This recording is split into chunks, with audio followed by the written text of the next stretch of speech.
Hello, supernatural enthusiasts. Hello, supernatural enthusiasts. Hello, supernatural enthusiasts. Hello, supernatural enthusiasts.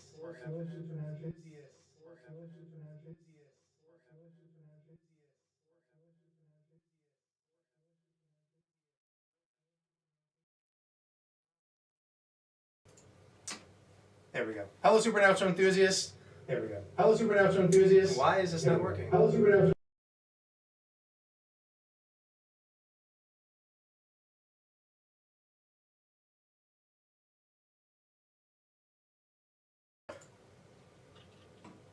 It is. It is.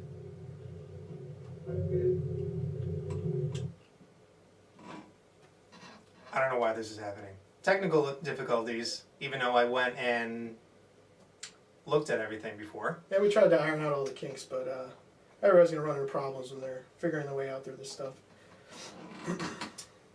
We'll have to type the message. Is this...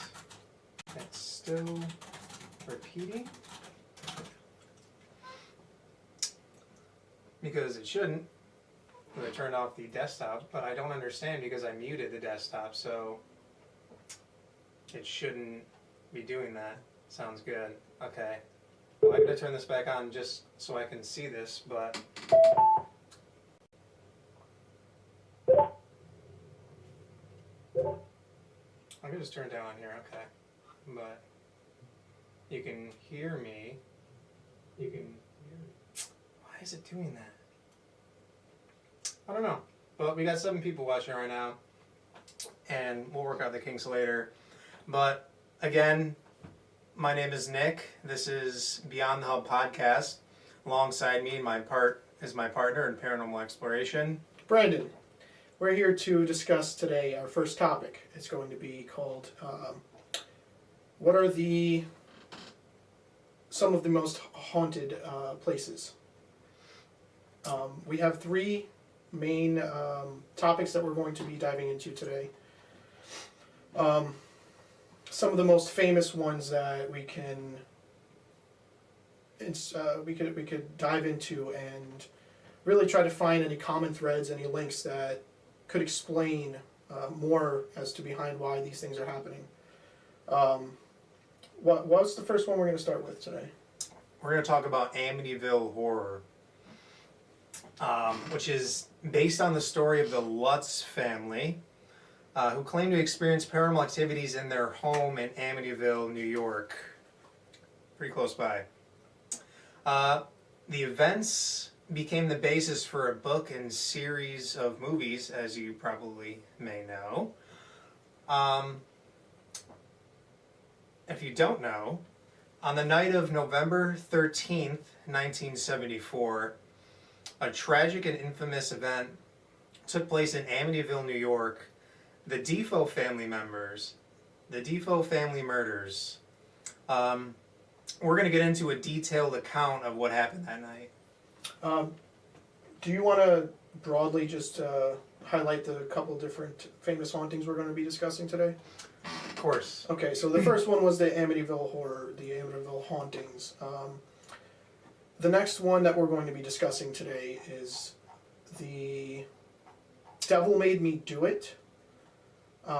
It is a murder case that is centered around, I believe his name was David. No, he was the original possessed child. What is the man's name? Arnie Cheyenne Johnson. He was on trial for murdering someone, his landlord, and there was claims that it was due to demonic possession. So we're going to really dive into that one. We're going to try to get to the bottom of if that's even the case. I mean, it was a historic case, as it was the first time that demonic possession was used in trial. To my knowledge, is that true? Yes. Yeah, it was the first time that demonic possession was used in defense during the trial. As we know. As we know. We're going to talk about some other similarities on maybe if they are connected to each other, how are they connected to each other. And our last topic, sorry. We have the Enfield Poltergeist, as you may know from one of the Conjuring 2 movie. We're going to talk a little bit about that. It's actually one of the most famous and well-documented cases of paranormal activity ever. Happened in the early to late 1970s in Enfield, London. So we're going to be talking about that. And then we have one more. At the end, we're going to... Which one is This is this? Stanley. This is the Stanley Hotel, located in Colorado, in Estes Park, which served as an inspiration for Stephen King's novel, The Shining. Let's see. We're going to be going over an overview of the history and reported paranormal activity at the Stanley Hotel. So yeah, let's take this back to the top and start with the Amityville case. It's just some bot. Oh, bot in the chat. Wonderful. Hey, that's interaction. Alright, so let's bring it back to the top to the Amityville case. Now, this is definitely something that is more Nick's forte, his expertise. You come from the background where you actually went out on paranormal investigations and ghost hunts yourself, correct? Yes, a lot of them. Okay, so this is a little bit out of my wheelhouse, but I'm fairly knowledgeable on the spiritual aspect of what can go into these accounts here. So we're going to provide two different insights to this, and hopefully we can engage you guys as well to offer your input, any questions or anything we can try to answer or discuss. We encourage that. And also, I'll never claim to be an expert of the paranormal. I just have expert insight into the paranormal based on my experiences.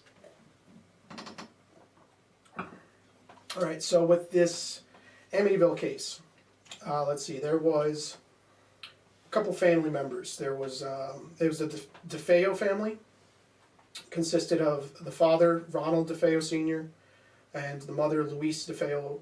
They had 4 children: Dawn, Allison, Mark, and John Matthew. Their address for this specific location where this happened was 112 Ocean Avenue in Amityville.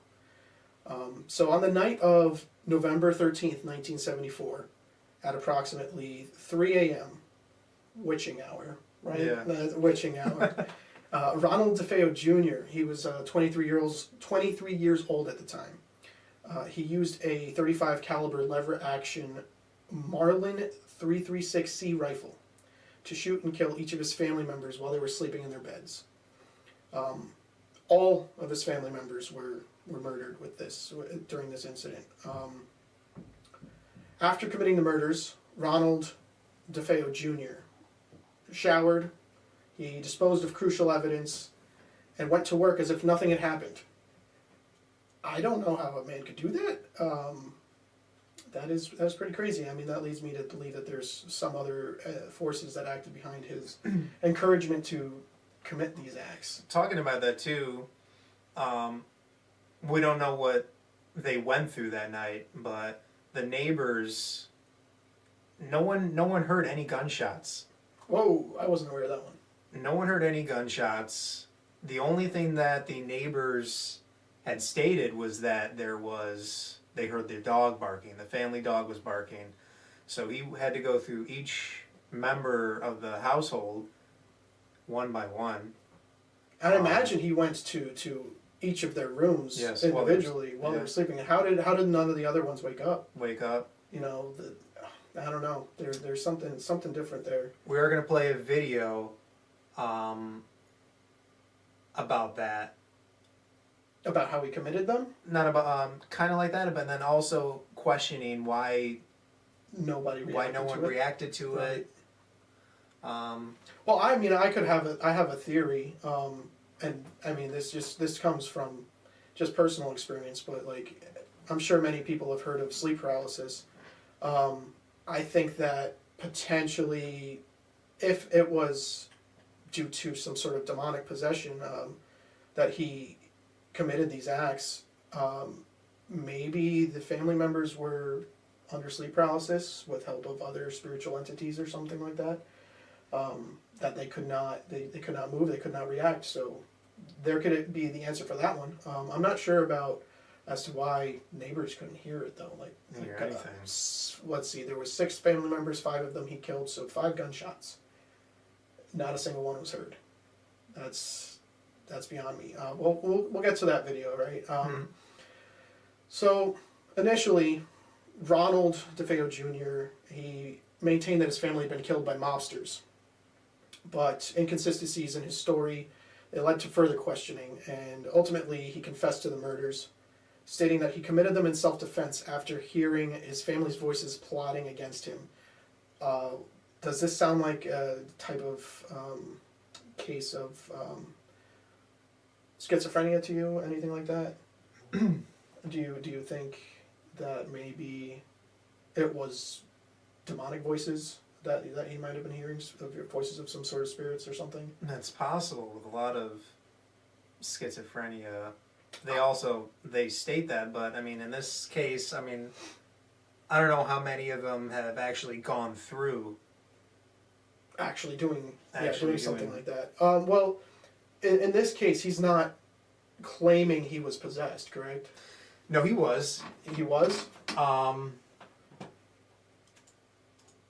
Yes, he was. Okay, so He did. he was arrested and charged with 6 counts of second-degree murder. Because he said the voices apparently influenced him to commit these, like the demonic voices came in and influenced him Okay. to commit these.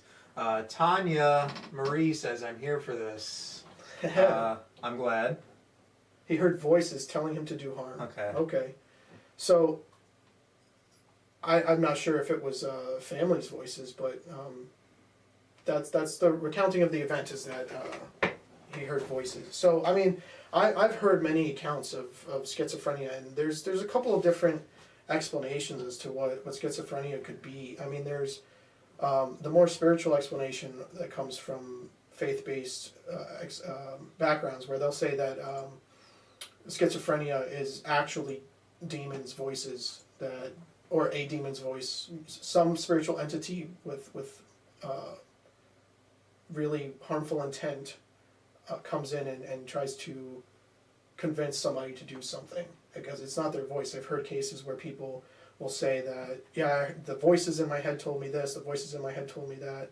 And some of these people actually have conversations with it. Then there's the more medical, I mean, even our science today, they can't really explain, and there's no like medication that really solves schizophrenia. Yeah. They don't really understand the root cause of it yet, which leads me to believe that it's more spiritual based. I heavily believe that it is spiritual warfare going on in that case.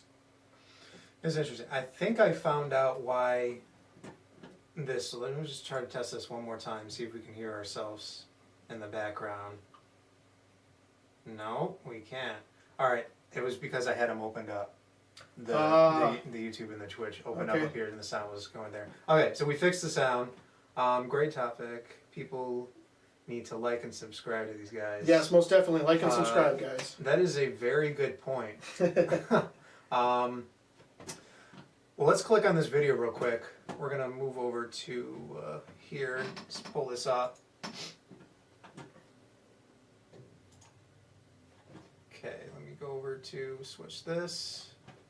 As always, when we're commentating on anything here, I like to have this extra window here that shows that we're not just trying to rip these people off. We're trying to give credit to the people who made these videos too. We're just making our own commentary on them. But let's listen to this. Mike, mute. Thank you. November 13th, 1974. While his family sleeps, 23-year-old Ronald DeFeo Jr. sits in a darkened room watching television. The television program he was watching was an army movie called Castle Keep. And in this picture, the last Thank you for the follow.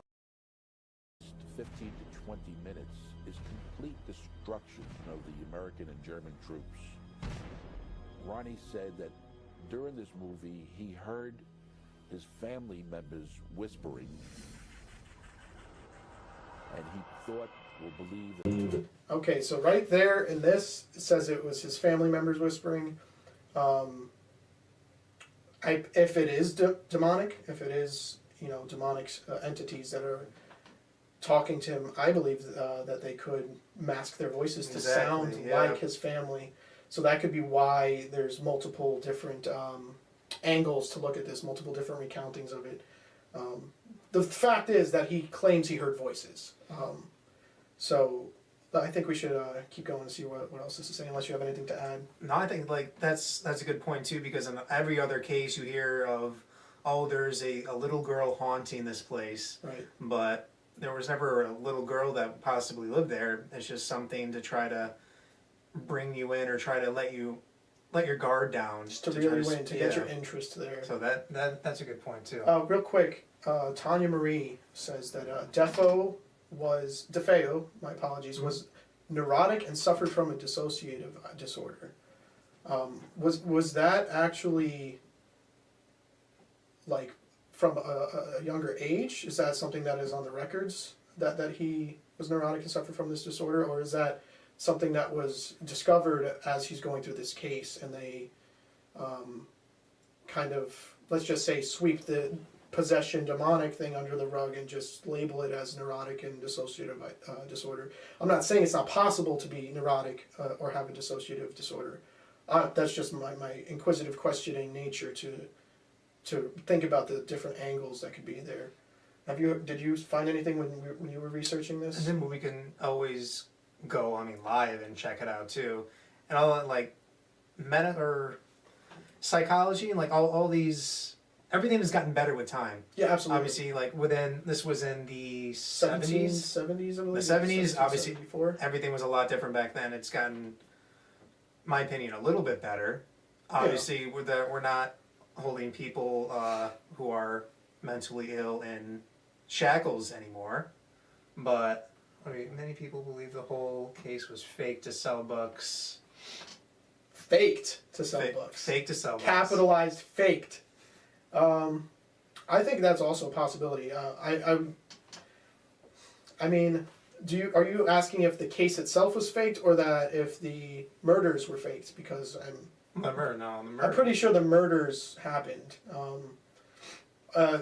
Maybe he's asking that if it was faked about the explanation to sell the books. I think that's very possible. I personally lean more towards demonic influence. That's my personal bias. I'm a Christian, so I definitely lean towards that one. There's some things that could the case, okay. That could. I don't know. Is that we're going to be talking about that though, about the controversy of this case and the Devil Made Me Do It case, because there's a key factor that links them together, being that what are the names of the two individuals that helped with both of these cases? Ed and Lorraine Warren. Ed and Lorraine Warren. My inspiration into the paranormal field. They link these cases together by their involvement in them. So all three of them, in fact. All three that were all three of them, okay. Except the Shining one. That was Stephen King. Okay, so I can see why there's controversy for these things. Every major movie out there is The Conjuring. There's Annabelle. There's the Conjuring universe, and it's all due to their files. So it is possible, but they investigated hundreds, probably thousands of places, and that's just their key ones. But yeah, how much of this were they doing for? And I'm not trying. I'm always so. Let me take a step back. I am always skeptical but open-minded to accept multiple different angles. I think that's very important to question these things, because that's how we come to answers. So, how much of? Hold on, we just got a message. Tanya says, you'll have to watch all the talk shows about the Lutz family and what was said in these talk shows. Definitely will be checking those out. Absolutely. I think we have a couple of clips from them that we're going to be going through. Especially in the Devil Made Me Do It case we will talk later on. I have the entire interview of Ed and Lorraine Warren and what they had to talk about, but I did not see the Lutz family interview, so definitely we'll have to check that out. Yeah. But let me, I should get a notepad next time. I'll take notes for stuff that we can look into to bring up into the next episode. Oh, alright. Take notes on my phone. But as he's doing that, let's play the rest of this video real quick. That they were conspiring to kill him. At or about the end of the movie, he said that a person with black hands appeared and gave him the rifle. And he went ahead and he proceeded to shoot each member of his family.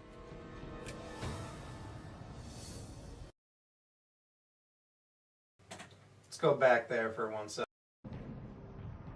Ahead. About the end of the movie, he said that a person with black hands appeared and gave him the rifle.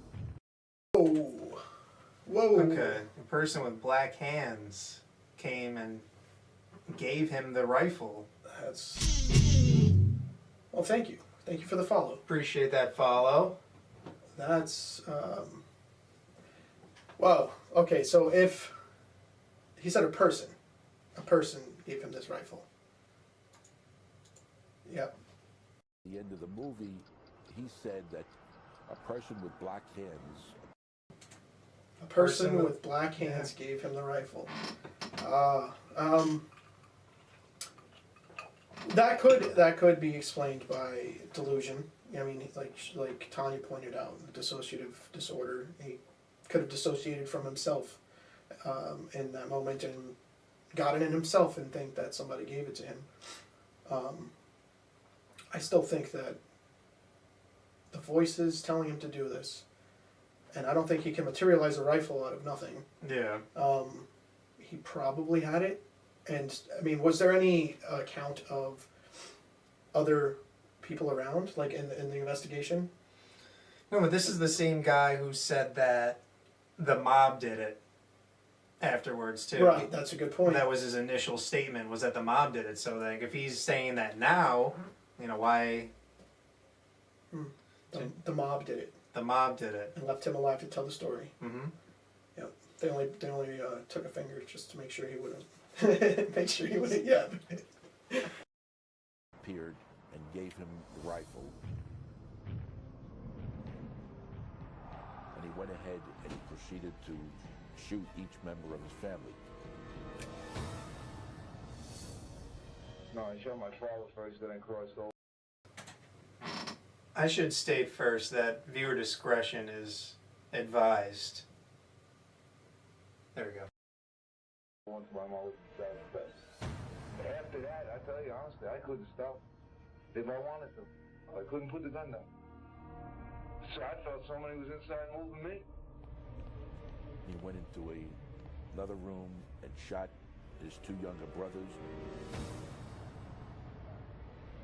Then he went in and shot his younger sister. And then he went upstairs and shot his older sister, Dawn. When it is over, 6 members of the DeFeo family, Ronald Sr., his wife Louise, daughters Dawn, 18, and Allison, 13, and sons Mark, 11, and John Matthew, 9, lie slaughtered in their beds. The following evening, Ronnie himself reports the murders. Citing his family's alleged mafia connections, Ronnie is taken into protective custody. Within hours, however, he confesses. News of the tragedy spreads quickly, leaving friends, family, and the entire community devastated. I'm still trying to wrap my head around how his other sibling, he said he did his father first. How did the siblings not wake up with that shot? I have no explanation for that one. Ronnie went to protective custody at first because he said the mom did it. The police wanted to ensure his safety. Interesting. Let's keep going. There was enormous shock. I think it's still one of the things for which Long Island remains infamous. At DeFeo's trial 1 year later, defense attorney William Weber tries to prove that his client was legally insane at the time he committed the murders, and therefore not responsible for his actions. Ultimately, the jury finds him sane and guilty on all 6 counts of second-degree murder. Yet even as Ronald DeFeo Jr. serves 6 consecutive 25-year-to-life prison terms, several troubling mysteries about the murders remain. To this day, no one is certain how Ronald DeFeo Jr. killed his parents, 2 brothers, and 2 sisters, and nobody heard a thing, how none of them even woke up. Maybe they were drugged. No, that proved not to be true. The next theory.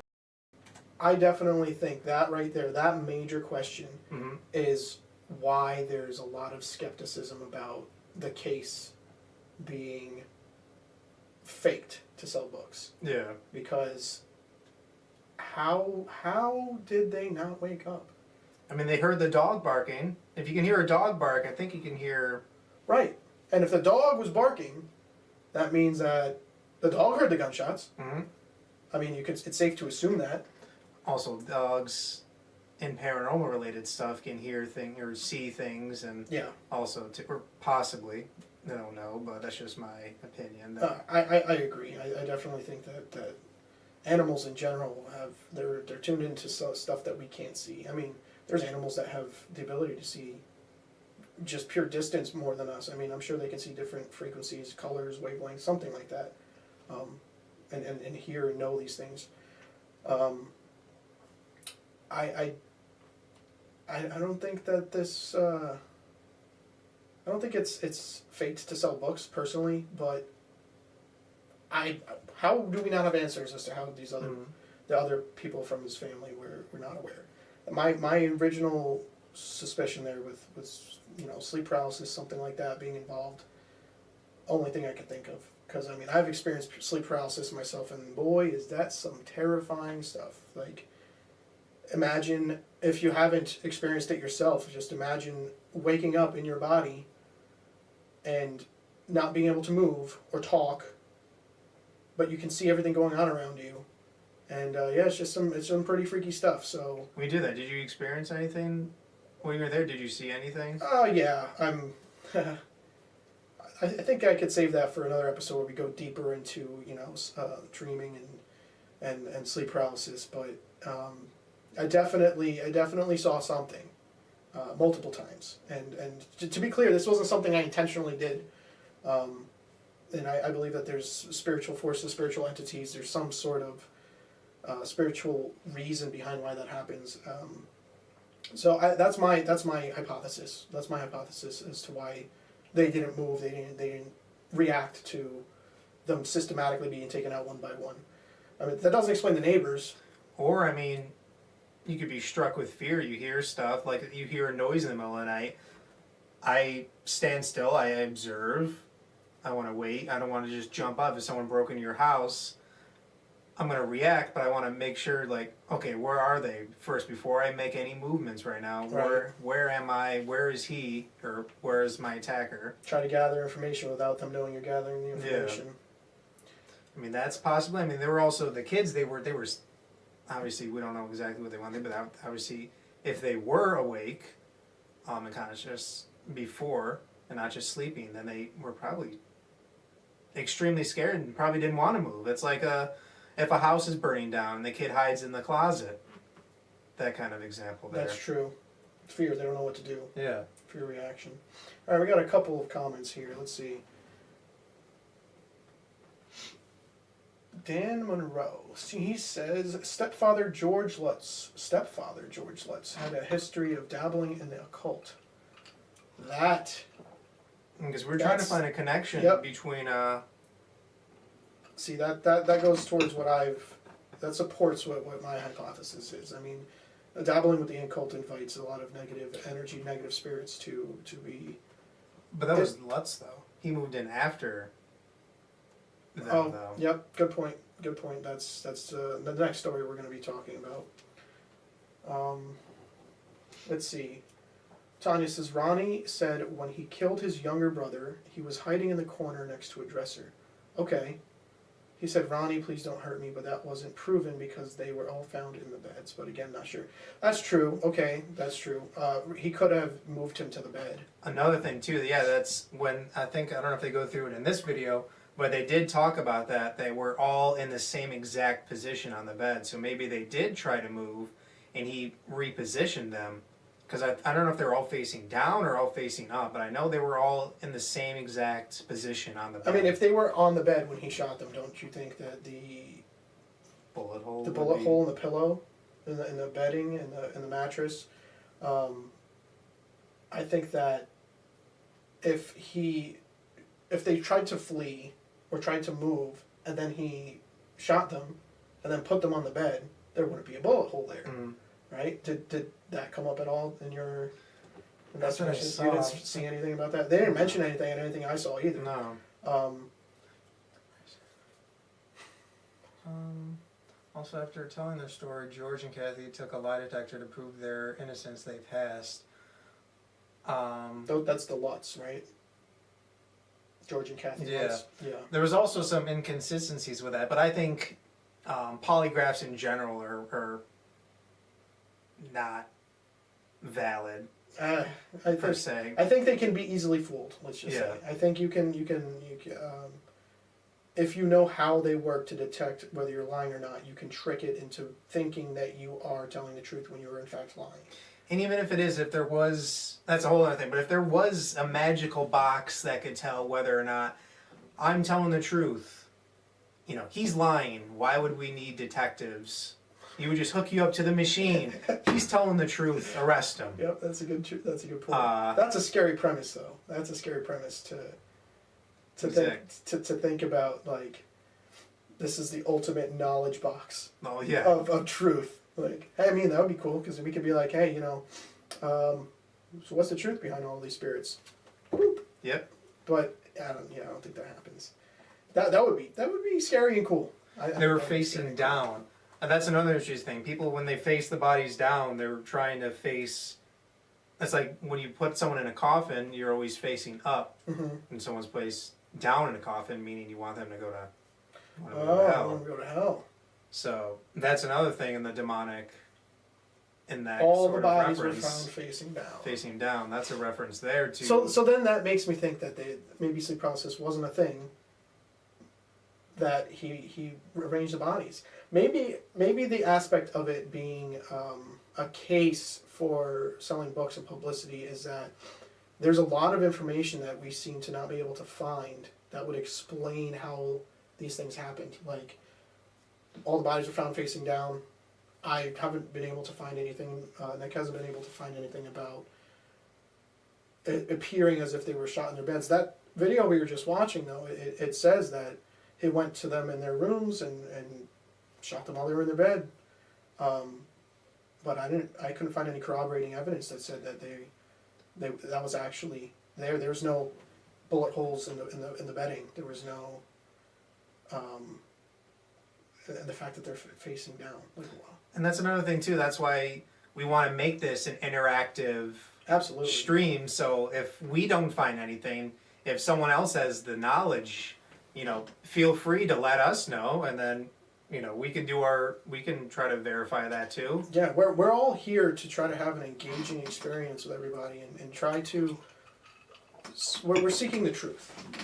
I have a theory that all of the paranormal and all of the mysterious things that happen that are unexplainable, supernatural things, I have a theory that they're all linked in one central point of truth. That let's say cryptids and aliens and things like werewolves and those, they're linked to this central point, but their stories over here, and we got hauntings and ghosts and still linked to that central point, but their stories over here, and we got things like spiritual planes of existence and portals and stuff like that. And still, central truth. Theories linked down here. So what I'm trying to do with this, what Nick's trying to do with this, is we're searching for the truth, and we encourage other people to join us on that search. Offer your input, contribute to this, because the more people that are seeking the truth, the harder it is to keep the truth covered. Mm-hmm. Very good point. Well, let's close out. Let's finish off this video, see what else he can talk about here. True. The next theory was that, well, he had a silencer on it. That theory didn't hold water. There would be some fragments of the silencer that would have been left on the crime scene. Except for the DeFeo's dog barking, nobody heard a thing. Well, how do 6 people get killed and there are no gunshots?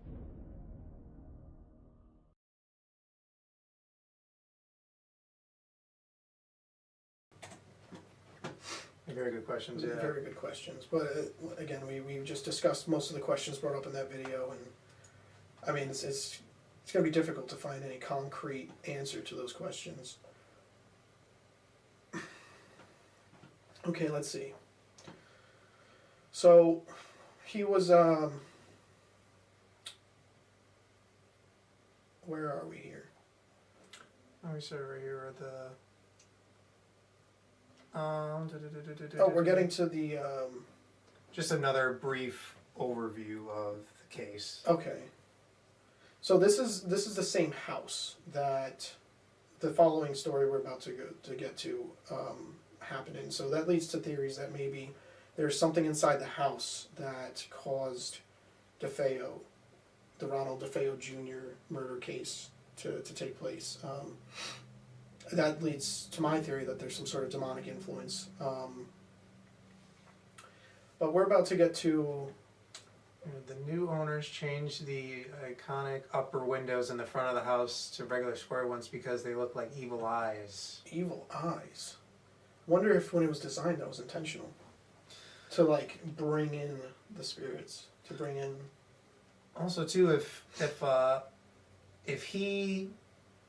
What Dan said, if he was dabbling in the occult, maybe that's what amplified the Lutz's experience more than... Dan said that George Lutz was dabbling in the occult. George Lutz is the following family that moves in, correct? Yes, so maybe that's why their experience was amplified with their paranormal experiences there. Yeah, we're about to get into the Lutzes. Let's see, in December 1975, so it's about a year later, right? November 1974 to December 1975. The Lutz family moved into the house. They reported experiencing paranormal phenomenon, including strange sounds, foul odors, and eerie visions.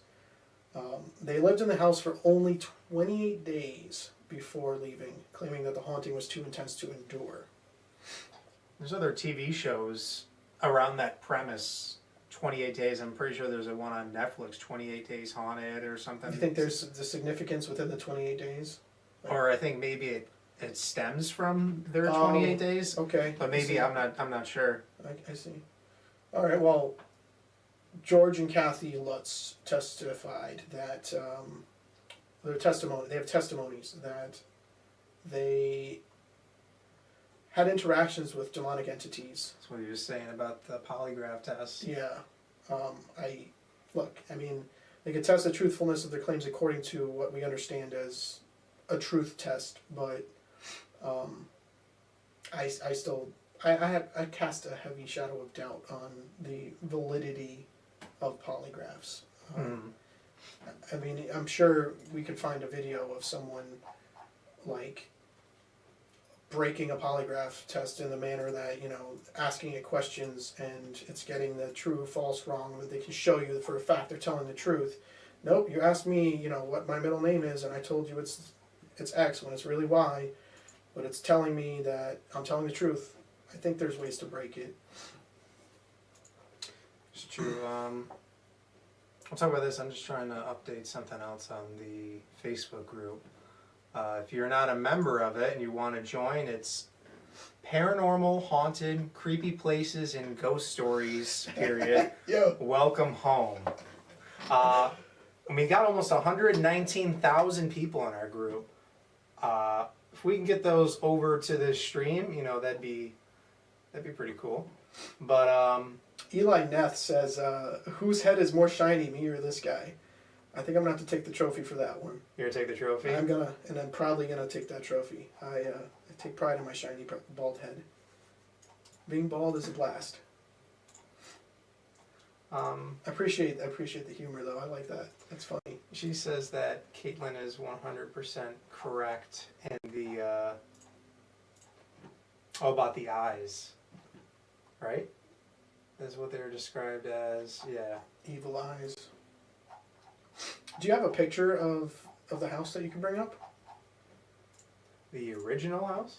Yeah, before. Let's see. Original Amityville house. Yeah, I think that's an interesting aspect to look at. Something as seemingly insignificant as the windows. That's got to be the Yeah, original. this is it. All right, let me share. Wait, that picture right there. No, this is the original right here. That's the original picture? It's got the eyes because they switched it to this one right here. That one down there. This one. That one. Look at the eerie. All right, hold on, let me switch this over. Yeah, look at the eerie.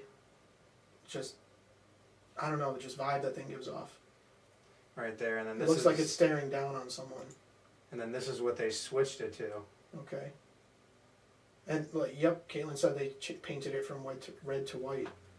I think there's color representation in the fact that that's their attempt at cleansing the property to maybe make it have some sort of resellability. I mean, is anybody living there now? Is the house still standing? It recently sold. Really? I'm pretty sure it went from like, they sold it from like 900,000 or something, and then it sold to 600 for 600. Imagine paying $600,000 for To a house to live in a house that's tormented by demonic entities. Boy, that sounds like a dream. Listen. It's something I would never actually say. Listen. Tanya brings up that the address was also changed due to too many people coming to see the house now.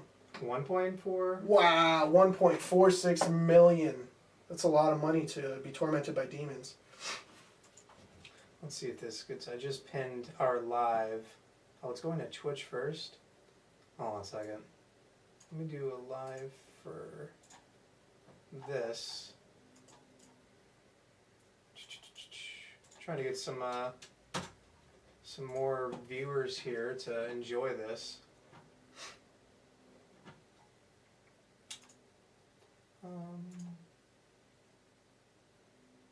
Perfect. All right. We'll see if that draws anyone. Let's go back and finish this. Okay, we were on the Lutzes. So we got up to discussing that they took those polygraph tests. There's a lot of skepticism around this one that thinks that this was about selling books and movies. Because there's no definitive videos or documented evidence directly supporting these paranormal claims. A lot of the information, most of the information, almost all of it, is just accounts provided from the Lutz family. Now, I'm not trying to discount someone's personal anecdotal experience, but I still think that it does lend towards the, skepticism angle as to why they're selling books, because there's nothing confirmed. As in the previous case with DeFeo, he actually killed some people. There was evidence there. Them, they just said that they experienced some things there. Now, I'm not saying they didn't. I definitely believe they did. I definitely believe they experienced some things there. But who are those two again? I can't remember their names. The two, the man and the woman that help out in both of these cases. Ed and Lorraine. Ed and Lorraine. They're a key link here. And just an aside here, Lorraine is a self-proclaimed clairvoyant. Mm-hmm. Is that the word? I think so, yeah. Which I believe is another word for psychic. And I think that is dabbling in the occult, practicing things, trying to talk to contact spirits or something on the other side or in another plane of existence, and that when you do that, you are inviting things. So I think that their involvement in both of these cases, while maybe they meant good, might have also brought more negative energy and spirits towards the cases. That's just my personal belief, though. That's a bias I have there. So I wouldn't dabble in any occult thing myself because I'm trying to not experience these things. The last owner did say he and his family has lived in the house for many years and have had no issues. So that's an interesting question too. Is this house haunted? Was the house haunted itself? Another thing, when we talked about that, Ed and Lorraine Warren usually collect pieces for their museum too. So if they did go there, they said they took a mirror from that house. From the house. So possibly taking the possession. That's a whole other topic of haunted possessions and removing them, and that could possibly if energies could follow that. Yeah. So maybe that mirror was the portal or whoever you say, but if also it could just mean that it all was fake. But I don't think so. I don't think it was fake. I'm skeptical only in the pursuit of the truth, but I will almost certainly dismiss the fake claim. Like, I'm not that skeptical. I'm skeptical as to what is the truth here. What are the common links between these things? Because if the murders happened in that house and the Lutzes moved in, the experiences that the Lutzes had afterwards could be the demonic entities or spirits or whatever influence there made what's his name, Defoe, DeFeo, not Defoe, not Willem Dafoe, although he does look kind of like a demon. Got a funny face. DeFeo, he murdered his family. Is it the demonic entity that caused him to do that, or entities that caused him to do that were also tormenting the Lutzes? Or I think it's equally as possible that it could be maybe the family of DeFeo that was murdered. Maybe they're there doing that too, and they're the ones holding that place down and causing people to experience weird paranormal things there. I personally lean more towards the demonic explanation. I mean, this guy heard voices and he was encouraged to do it. I mean, a man with black hands handed him the rifle out of thin air. I think it was demonically influenced. That's my personal conclusion. I'm leaning towards that too. They moved in. We got the book. We got their stories of them. When did they move in relation to them? So they moved in 75, and the murders were 74, and it was about a year. I think the murders were November 13th, 74. They moved in December 75. So there's only a little over a year that happened. It was like a year and a couple of weeks. Exactly how I feel. He was tormented by his own brain.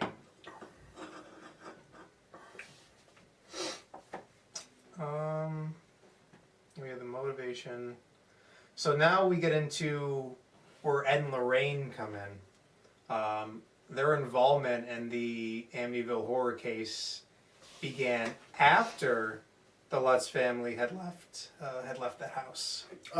That is something I was not aware of. So they came after they left, which means that my theory that they could have brought anything upon these families experiencing that, out the window. And the fact that they left the house, they weren't still there trying to cash in on the thing. Right. Okay, so they conducted their own investigation of the Amityville house. They were looking for signs of paranormal activity.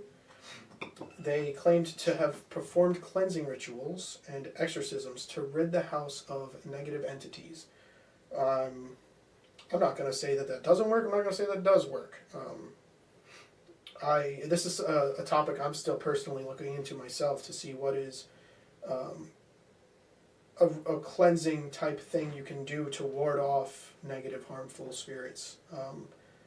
Because according to what I've learned in my biblical studies, there is a strict no-go on occult practices and things such as a salt circle and making a pentagram on the ground, stuff like that. I mean, I'm not saying that's a cleansing ritual, but a salt circle to protect yourself from something like could be occult. I'm still personally looking for the answer on that one. I know I would personally stay away from that stuff. If I ever feel like I'm coming under attack, I just call upon the Lord, and I am okay. It leaves me alone. That's all I need. But I don't think you could say, Lord, cleans this house so we can move it and move out and sell this house for a bunch of money. I have no idea. Well, I did have to sage my house after a paranormal investigation. You did? Okay. I did, because it got to the point where nothing was working. Okay. So what experience caused you to do that, though? What was happening? It got to the point, this was after investigation. It's actually so eerily similar to this without the murders. Thank you. But it was a case, it was close by. The house actually looked kind of similar too. It was red and white, like the Amityville house. The people who live there, I'm not going to name who it is, but we know them. And I believe it was, or is still, something dark, I don't know, demonic, but dark, that followed me home after the investigation. Did you bring anything home with you from that investigation? I think so, yeah. I mean, like a physical object. Well, all the equipment that I bring to speak to everything, it's kind of the same aspect as an Ouija board, where you're opening yourself up to communication, but every time I leave, I end the communication the same way you're supposed to do with a Ouija board. Just because you ended it doesn't mean they did. Exactly. Right. So, I mean, I still have that equipment with me right now, and nothing's happening right now. But during that time, I mean, all this stuff started happening at the house. I felt someone standing over my bed, and then it started to escalate. We were sitting in this was me. I was home alone by myself. I was sitting on the couch, and then we were on the third floor apartment. Everything in the TV started rocking back and forth. Whoa, wait, here or at this was at my old apartment. Okay. This was like a week or so after the investigation started amplifying. I'm sitting there, the TV starts rocking back and forth, and I'm like, okay, that's weird. And then the couch starts shaking, and we don't live, there have been earthquakes, but there was no trucks going by. There was no, I've lived there for a year at that point, nothing. How violently would you say it was shaking? It was shaking violently, and then I started hearing things in the kitchen. I heard the doorknobs on every door in the apartment start rattling, to the point where I thought this was an earthquake. So I got up, I stood under the door frame. Oh man. I'm under the door frame, I'm like, what is going on here? Yeah. So I texted my downstairs neighbor. I said, did you feel that? He texted me back, he said, feel what? I'm like, okay then. So don't worry about it. So Caitlin says I'm crazy at this point. She's like, that didn't happen. So this is like a week later. She's sitting on the couch. Right. The exact same thing happens. So a week later from your investigation happens to you. Then a week later from it happening to you happens to her. Mm-hmm. Okay. And you never experienced anything like that prior to your investigation? No. Okay. So then it happened, and then she's like, I don't want to stay here tonight. I'm like, oh, really? Oh, now you don't. Really? Okay. So that was the case, and then I had to, eventually I just got some sage. I looked up, basically, because that was like my first time ever doing that, and it was... Doing the sage or an investigation? Doing the sage, and then investigated a bunch of times. But, and I looked, and it said you had to keep one window open, and then start from the end of the house, work your way, burning the sage, saying some prayers. But the problem with sage is that I read, no one truly knows, that it get rid of everything, good and evil, in the house. So if there was something good that was there, it was gone along with the bad. Just a question, in those prayers, do you remember if you mentioned the name of Jesus at all? Yes. You did? Okay. I think that's more powerful than sage. But I'm still open to learning if that is something that is what God would consider occult practice, or if it is something that he gave us as a weapon to use against, dark forces, we'll just say, evil entities. I don't know right now. I don't have an answer for that, but you said it worked.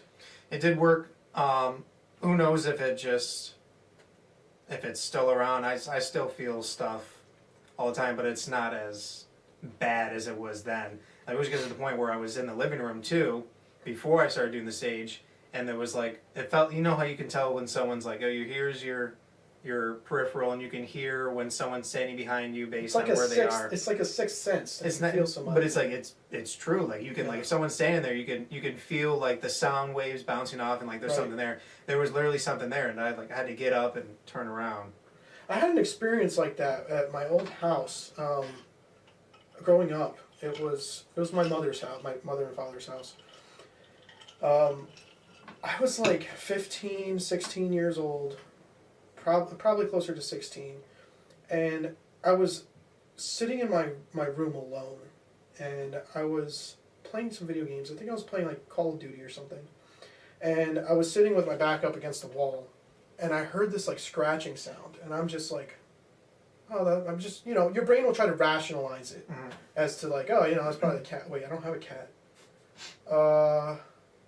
Okay, what was that? And then, you start to get chills, and you're like, okay, I really don't know what this is, and I'm feeling weird now. And then I could have sworn I heard something whisper. I don't know what they said, I don't know what it said, but I instantly just like shot around to look behind me, and I'm like, wait, there's nothing behind me, it's a wall. And I was just freaked out, skeeved out. I left the room, went outside. I don't know why I went outside. I think I went to go smoke a cigarette or something. But I went outside, I'm like, okay, fresh air. Maybe I'm just hearing things. Maybe I'm tired. I was, at this point in my life, I'm just not, I'm questioning, I'm open to things, but I'm not like seeking any type of truth. I'm just existing. But this happened, and I didn't do any sage or any prayer or anything. I just was like, okay, that was weird. I went back inside, and my brother was in the room. I'm like, hey, did you hear anything when you were in here? He was like, no. I'm like, okay. That was it. But I know that feeling you're talking about. When you really, I felt like if there wasn't a wall there was somebody standing right behind me. And I felt like its presence, its existence. But I could not, it was a wall. My back is right up against a wall. I don't know what it was. I really don't know. That's the only type of experience that I had when it comes to like any like spooky ghosty type thing. All my other experiences that I've had, loads of them are way deeper on a different level. I think that those would be good for other episodes where we could discuss in a more narrowed topic, bringing up each of these experiences to discuss the implications or potential explanations behind them all. And that is on my YouTube channel. If you look at like the house I was describing, it's called the Parsonage Haunting. It's on there if you want to take a look at that afterwards. Let's read some of these comments here real quick. Lutz's bought the house for $80,000 in 1975. That sounds like a lot of money. Was that the house? 1975. Where was it? I think I was reading to where it was $10,000 above their initial price they wanted to spend, but I believe they said they felt drawn to the house. And that was brought up. I feel like it's not. So earlier, Caitlin asked if the house was haunted or the person himself was haunted. I think it's the house. I think I believe that there's some sort of physical object. Maybe it's the house itself. Maybe it's something in the house that an occult practicer was drawn to it. Was like in that house doing something, and now the occult practitioner, I should say, drew a demonic entity towards the house, and now that house is there. That demonic entity is in that house, causing the original DeFeo case with the murders, and the Lutz is experiencing something paranormal there. Many paranormal things, where 28 days later they had to leave.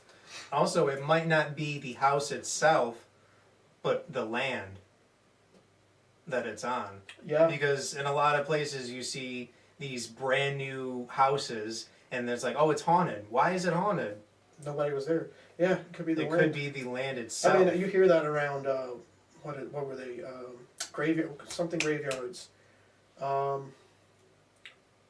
Native American graveyards, was that it? Native American land, or like Native American burial grounds, maybe. I've heard a legend about Native American burial ground. Oh, this house was built on a Native American burial ground. All the houses in this neighborhood. There's a lot of weird activity that goes on here. I think that could be very, very true to the land having something to do with it. I mean, there's maybe like the energy of the land itself. Like, I just think there's some sort of, like the magnetic poles on the earth. There's something along those lines that I don't know how to fully explain yet, but I'm grabbing some of these I'm following some of these breadcrumb trails. I'm pulling on some of these threads, and I'm learning some things that I think will be interesting to discuss in some future episodes. Definitely supports that land potentially being the cause of this. So some of the ways Ed and Lorraine Warren said to help with the case. Did we talk about the cleansing rituals? Yeah, that sparked a whole discussion. Call Ed and Lorraine Warren were here it is. So we're known to collect haunted or cursed objects, and they did have an occult museum that house items they believe associated with paranormal phenomena. See, that's why I asked if you brought any physical objects from that parsonage house. Nothing of theirs that I brought, just with stuff I brought. Stuff you brought with you and brought back. Yeah, because I strongly believe that, like, as these Warrens, as Ed and Lorraine Warren did, they took possession of things that they believed housed paranormal phenomena. And, I mean, you gotta be, I don't know, I personally think you gotta be crazy to want to take that stuff with you. Like, I don't know. Well, some people that do take it probably aren't really believers in that, and they just... That's a very good point. They might be super skeptical and like, this ain't anything. This is just cool for my excursion. Let me take this as a souvenir. And they're none the wiser to the fact that they just invited something to tail along with them on their adventures. And I'm very, very careful with all of these things personally. That's why I won't personally myself go on a ghost hunt or an investigation like this. I've gone on investigations to hunt down a UFO or UFOs multiple times. Never found anything, but I had some weird experiences, a couple of those that we can bring up in future episodes, but that's about as far as I'd go. I'm not going to go knocking on the devil's door here. Not yet. We'll get him to go on an investigation one day. We'll see. Depends on what it's about. Well, let's see here. Yeah, see, they brought back, they took possession of a mirror from the Amityville house, which they believed held supernatural significance. Do you think mirrors are creepy? There definitely are. I think mirrors are creepy. I think there's something just uncanny about them. Well, we talk about that. We could talk about the investigation where I was at a local theater, and there was this, I don't know if everyone's take on orbs is subjective. Who knows what they are? A lot of people are like, oh, that's dust, that's this, that's that.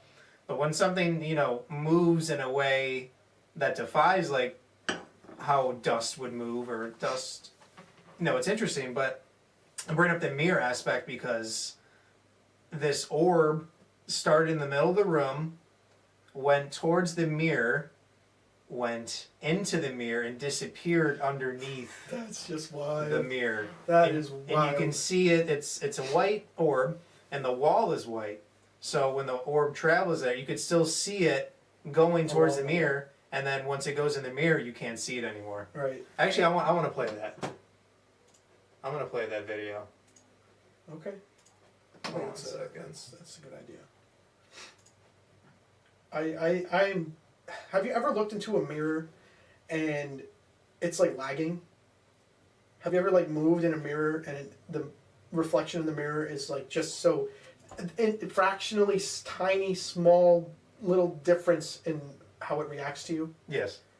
Isn't that freaky? Yes. That's freaking weird, man. Like it's like so close to being one-on-one with your movement, but it's just a tiny little hair off, and it just makes me think like, is this really a reflection, or is there something else going on here?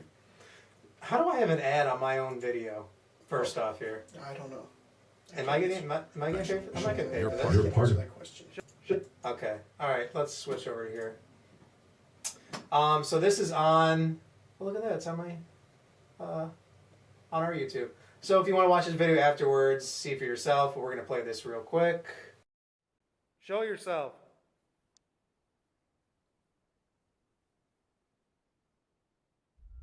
Oh my God! I got it. Right here. It's right in front of me.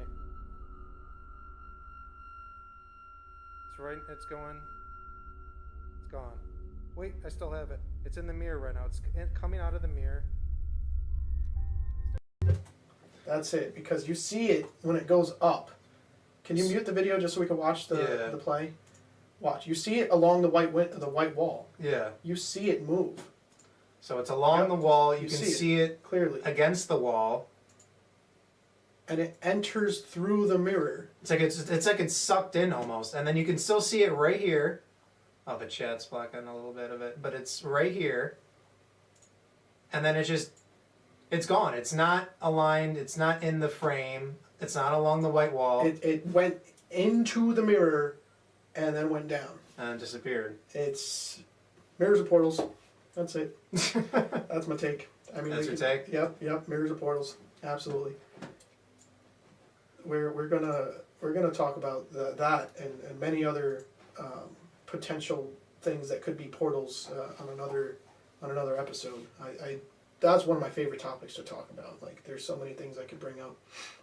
But let's get back to the. Here, 1 second. Facebook loves suppressing stuff, even in our own group. Oh, interesting. That's unfortunate. Yep. Of the YouTube. I don't think they care about George.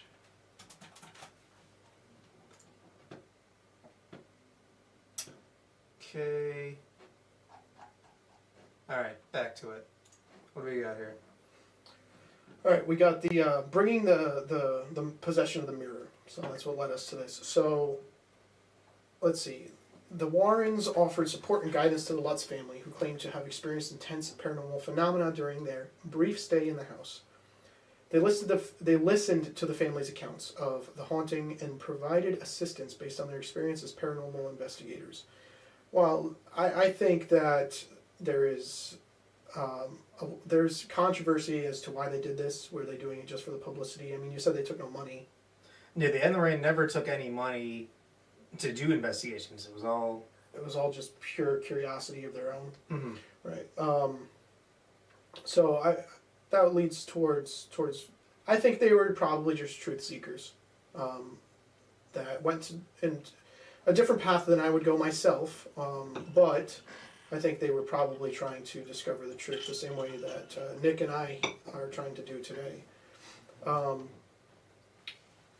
Let's see, they played a pretty large role in publicizing the Amityville horror case, and they spoke about the alleged demonic activity in interviews, lectures, and through their writings.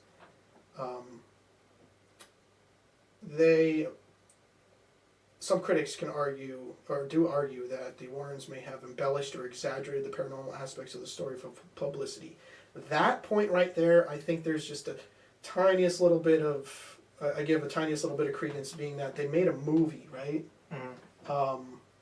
That they claim that the house had some sort of, is this a different house that I'm thinking of? Which one? There's a house that had some sort of witch totem or something in it. That's the other one we're going to talk about. That's the next one we're talking about? Okay. In the movie, they say that. But. So, we're gonna cover another famous haunting that leads me to believe that there's a little bit more than just truth seeking that they're after, being that they're so heavily involved in the retelling of the story in a Hollywood-esque sense in the movies. But, you know, if whatever they did contribute to trying to help the Lutz family get some sort of peace and an explanation, I mean, if they really did cleanse the house, you know, I definitely praise that. Let's see. We will publicize that. So I think that pretty much sums it up. I mean, I don't know what everyone else's thoughts are, but love to hear yours and what if you think it was staged or you think it was real.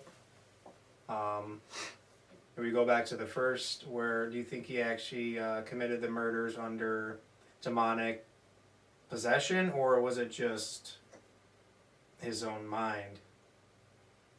Yeah. I don't know. I will conclude that this segment with saying that I do think that there was demonic influence. I don't have a doubt in my mind about that aspect. What we got here? It says the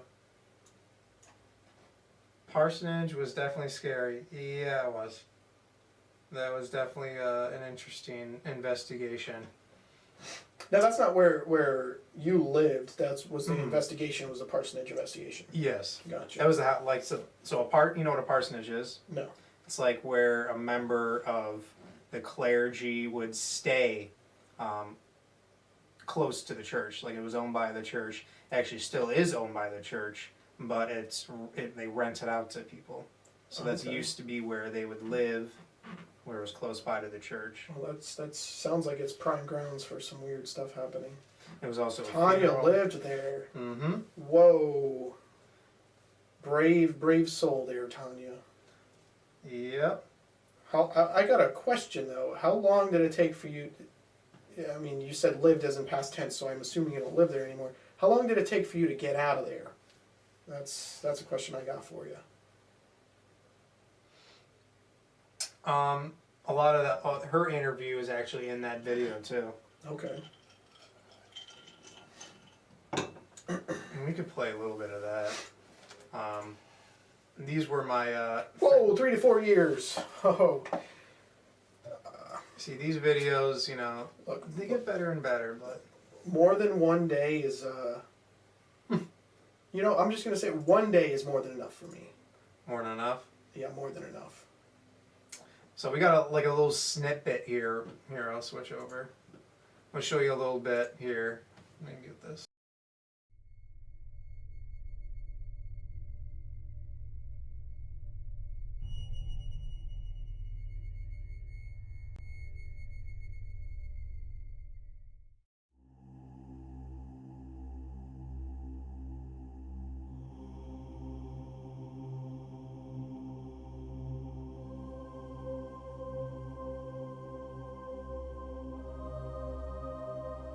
Like right next to the church?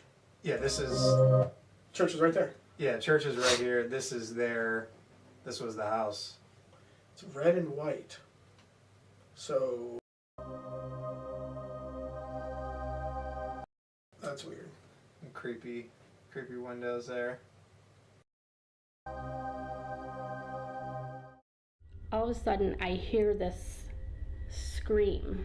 It was like, I can't even explain, and it was my husband. And he had one box in his hand, and he said, "Let's go. We're done here. We're not coming back. We're leaving." And I said, "Well, we're not even done packing yet." He's like, "I don't care what's in here. It could be replaced. Let's go. I will never go back there. I'll go in." You'll go in? Yeah. All right. If I have a heart attack, it's your fault. Ow, something scream. What's that?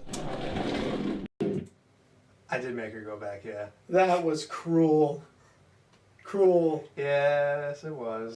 I think you got something. I backed into something. It is, like claw marks. No. There, right there. So we go in the, it's like, if you watch in the actual video, she's like, I hope something, when she first walks into the house, she says, I hope nothing goes like this and scratches me. And like this was, so we started in the attic, we went all the way through the house, nothing happened. We get to the basement where she said this stuff happened before, and then this happens. What? All right, I'm gonna go inside. Did she feel the scratches when they happened, or was she just saying? No, she felt them as they were happening. And then she looked, and then she said, "Look at and this." then she's like, "Ow, "Whoa, ow." no." Mm-mm. But also, when we asked the question, here, listen to this. It's not funny. Who's in this room with us right now? Said, who's in this room with us right now?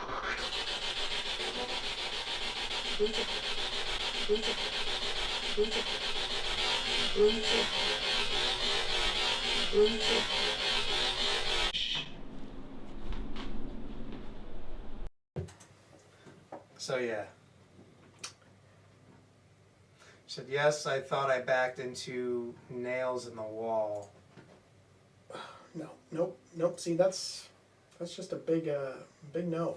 A big no for me. So our next thing that we're going to be talking about is the Devil Made Me Do It case, if you know that Conjuring movie. We're still in the same universe. Red and white like Amityville. Yeah, the house. Yeah, yeah. Maybe it's the color? I don't look, No, I'll consider a no, lot it's of things, but I don't think painting no. a house red is going to make it It's- automatically evil. I think the house itself looks weird. Maybe.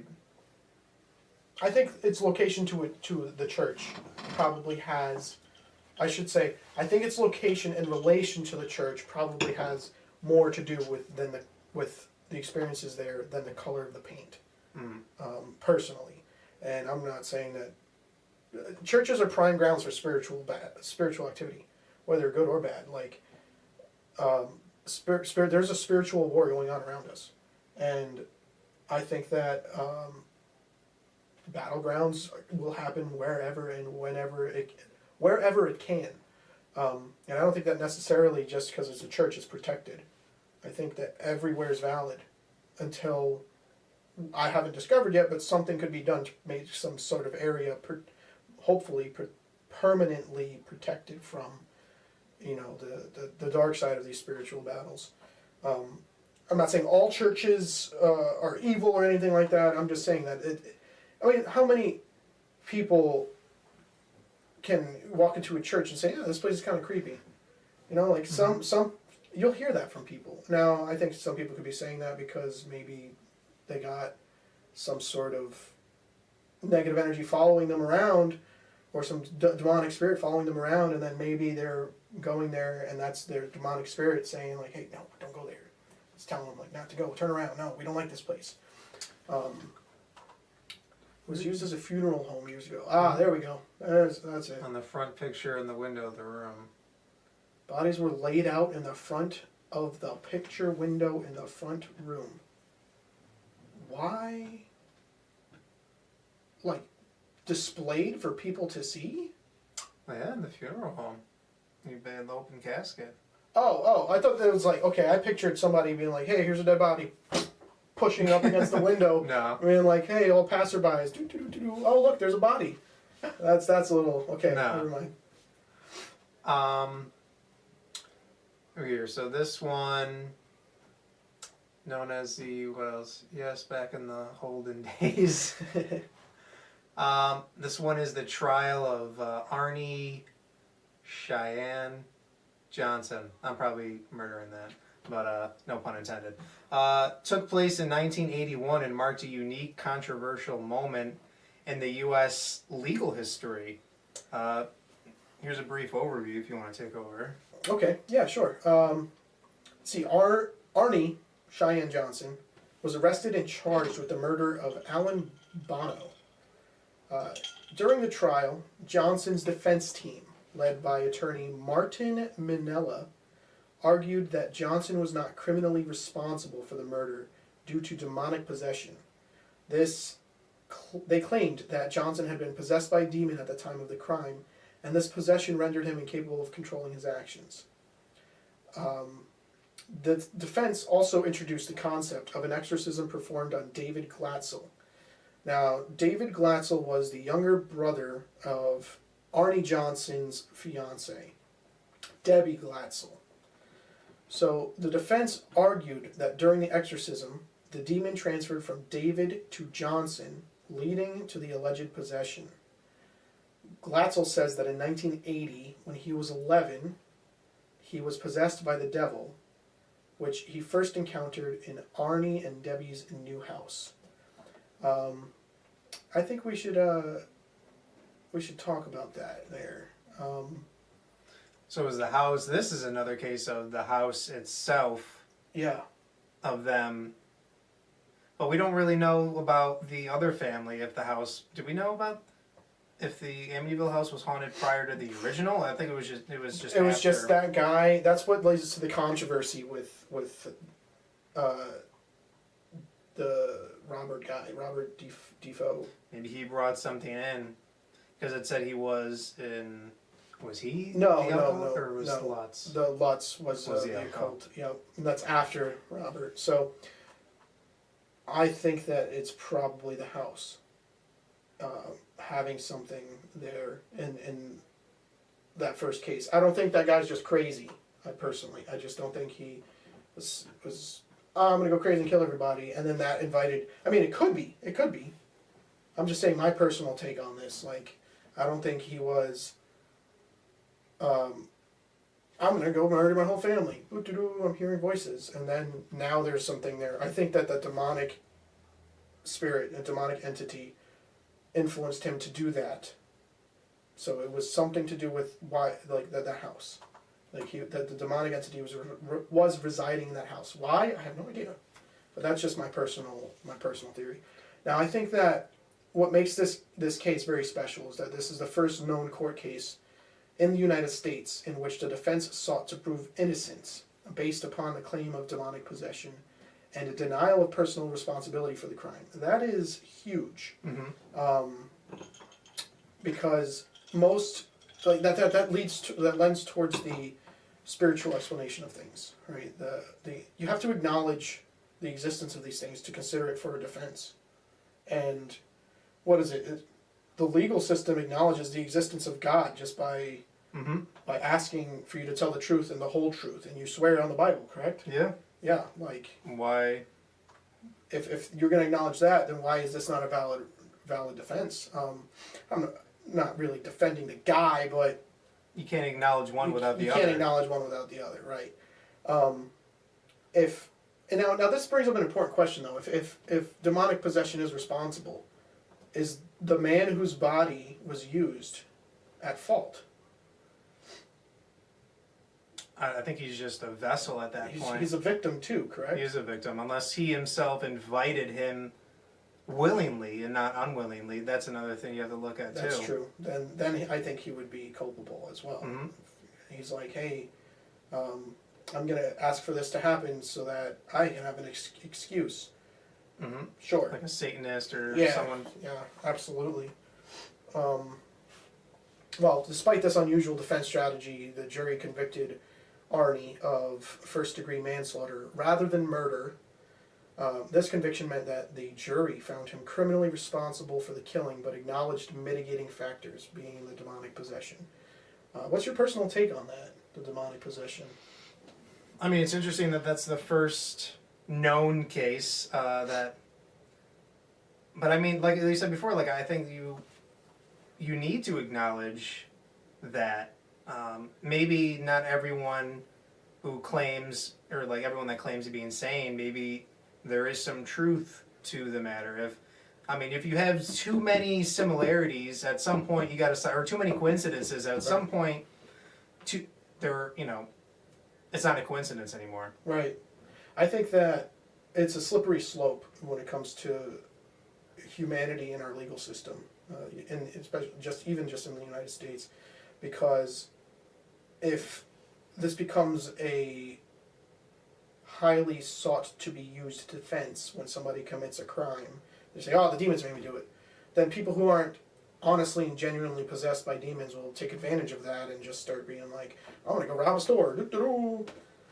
Oh, the cashier didn't give me the money, let me pop them real quick. Okay, oh cool, I got a couple grand, we're good. Alright, let's get out of here. Oh no, they caught me. Demons made me do it. Like, no. I think it's a slippery slope in that sense, but I don't think that it's, because it's a slippery slope, we should just discount that from being, allowed as a defense validly in court. I think that it very well could be a case. I think that there needs to be some sort of spiritual investigation, to find that. Like, if the guy says he was possessed by a demon, or the devil, in this case, then do an exorcism. See how he reacts to an exorcism. And if we continue on, we figure out what. But just want to click here real quick. It was a user funeral. Back in the 1800s, they didn't have embalming and whatnot, so that's where they'd go. Oh, the viewing. Okay. Gotcha. In front of the picture window in the front room.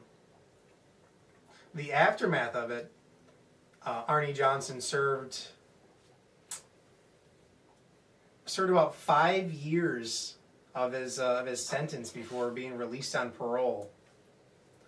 That inspired the book The Devil in Connecticut by Gerald Brittle. Which detailed the alleged possession and exorcism events. And then we go back to yet again Ed Lorraine's involvement in this case. Let's see. So the Glatzel family sought the help of Ed and Lorraine Warren, who we already discussed were renowned paranormal investigators, to assist with David's alleged demonic possession. Now, David was the 11-year-old that was demonically possessed, and during this exorcism that they helped perform, what's his name again? Who, Ed and Lorraine, or Nope, the guy Arnie, that's his name. It was his brother. So during the exorcism, Arnie claims that the devil, the demonic entity, left David. So the exorcism was a success in that sense, but then immediately jumped to Arnie and used him as a host, and that's when he committed the murder. To this, was it immediately after that exorcism that he committed the murder, though? Like, what's the time frame between that? Do we know that?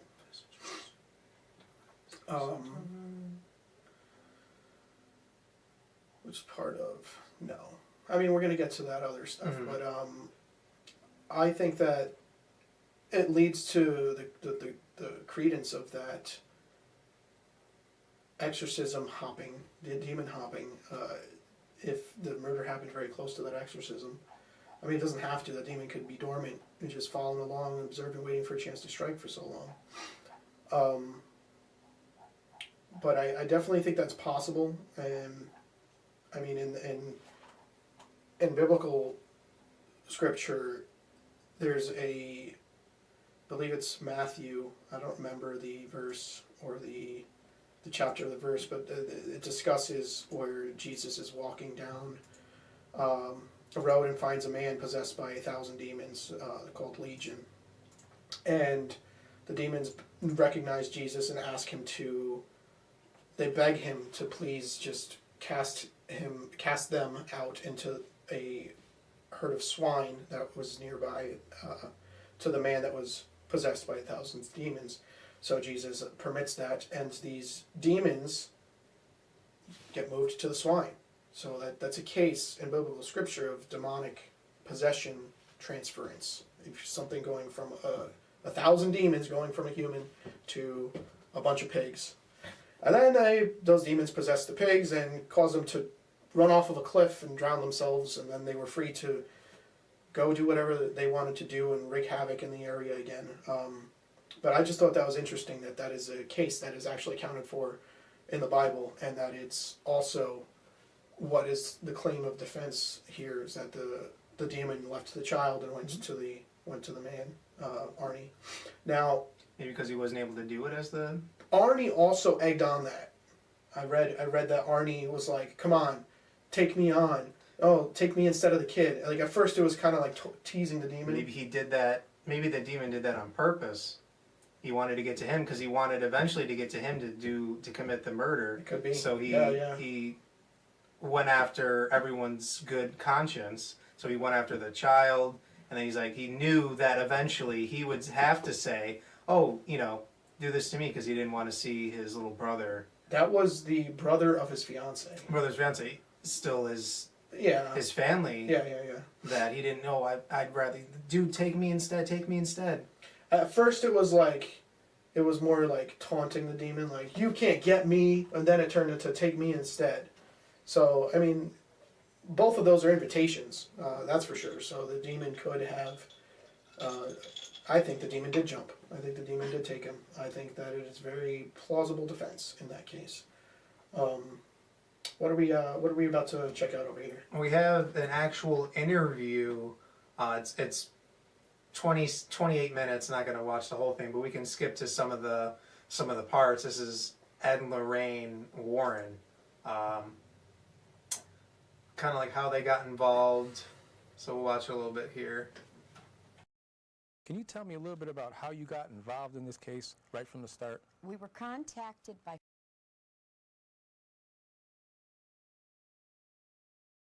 Should probably switch it over for you guys. One sec. Can you tell me a little bit about how you got involved in this case right from the start? We were contacted by Father Dennis, who at that time was pastor of St. Joseph's Church in Brookfield, Tony. And the call came in, and he spoke about a young boy who he had been trying to help, but recognized it as a case of possession. He told me that he was very leery of becoming involved in this case because he had been assigned by the bishop to exorcise another home, but this was not of an individual now, of a home that had infestation going on that we investigated. But he said, "I want you to know that you have my prayers." At that time, he was going to Ireland with his mom, and he was concerned, I think, that the devil would get back at him maybe through his mother. Now, he spoke of David and David's problems. He said that David had a slight learning disability, but there was very bizarre behavior occurring to this young 11-year-old boy. When he mentioned about the boy's problem with a learning disability, we had contacted a doctor in Trumbull, Dr. Giangrasso, and asked him if he would be willing to go to the home with us that night. It was a real hot night, Tony. And the reason we asked Dr. Giangrasso was because he too had a son with a similar problem. And we felt that if there were a type of medication maybe that David would be on that might have been causing it, that he would recognize that, but that was not the case. So they were called to be involved by someone in the church. Yes. That's interesting. You would think that somebody in the church would have the power. I mean, he said he was afraid the devil would get back at his mom. Sure. But if you are a man of God, you're a man in the church. He was a pastor? Pastor, bishop? Who? The man that called them. The man of the church. I think he was a pastor or a bishop. I think so. Wouldn't you not fear what the devil would do if you have God with you? Like, I don't know. I just think that's a little... You're talking about like exorcisms and Yeah. in general? Absolutely. Like, I mean, the only reason that we can perform exorcisms is because that's power given to us by Christ. So, like, we're not doing it. He's doing it through us. So why would that leadership figure in a church go to some clairvoyant and demonologist to exorcise the demon instead of himself? It's like, I don't know. The way I look at that is like, if I'm a plumber and I know how to fix toilets and I go call another plumber, no, and I go call a carpenter and say, hey buddy, can you go come fix my toilet? Well, I think they were there solely to document it and make sure that they weren't wasting the church's time too. Okay, that's valid. Because I think that's a lot what they did too, because they would go in and prove, is this legit? And then the church would come in? Then the church So they're would like come the in. first line of defense, weaning out the BS. So maybe like if they say like, yeah, that we should probably get someone over here, then the church would probably be like, okay. Okay, that makes sense. Let's see what else we got. Old boy would become extremely strong. I seen nights when it would take 4 and 5 men to hold him down. He would be ranting and raving and yelling. There was times when he would attack his mother. Now this boy loved his mother. He loved his father. And at one time he actually broke the mother's nose, I believe. Arnie Johnson, who was a young man that was engaged to his sister, Debbie, would help every night to control the boy. He'd come home from work, he was a landscaper, worked very hard, and he'd have his supper, lay down, but then just around 11 o'clock was when this would occur to David. As Lorraine said, all of a sudden you'd look at him, he was normal, the next second it wasn't David anymore.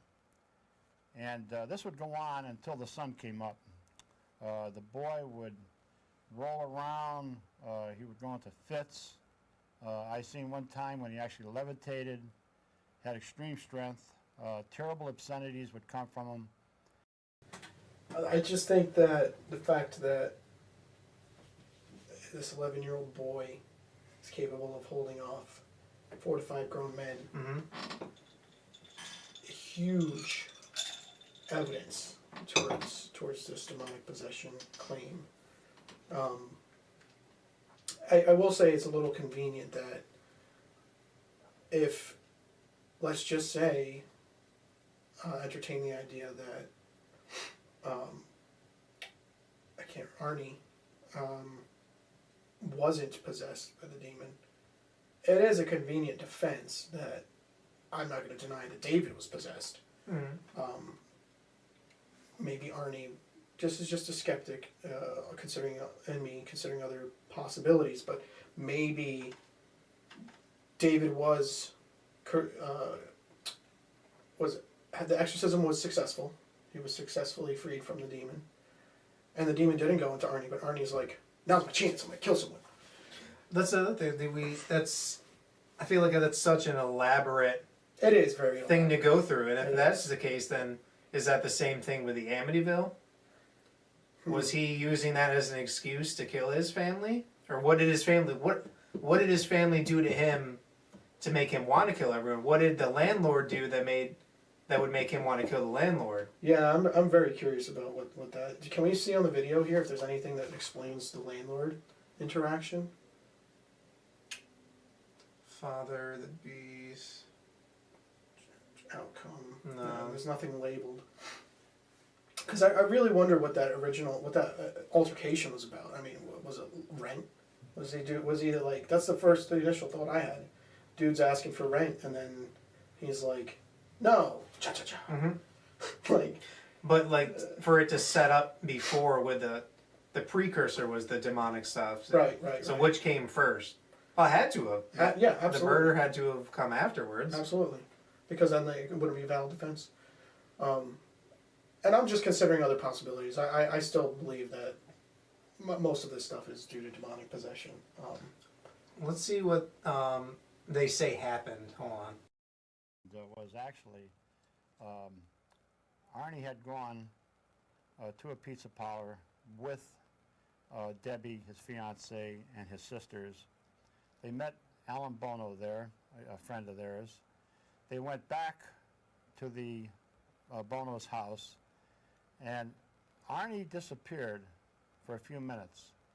When he came back, he was somebody entirely different. What? Now when he doesn't recognize or know anything about what happened from that point on. Well, now, Tony, we're going to backtrack from time to time. What I'd like to do, if I could interrupt for one moment.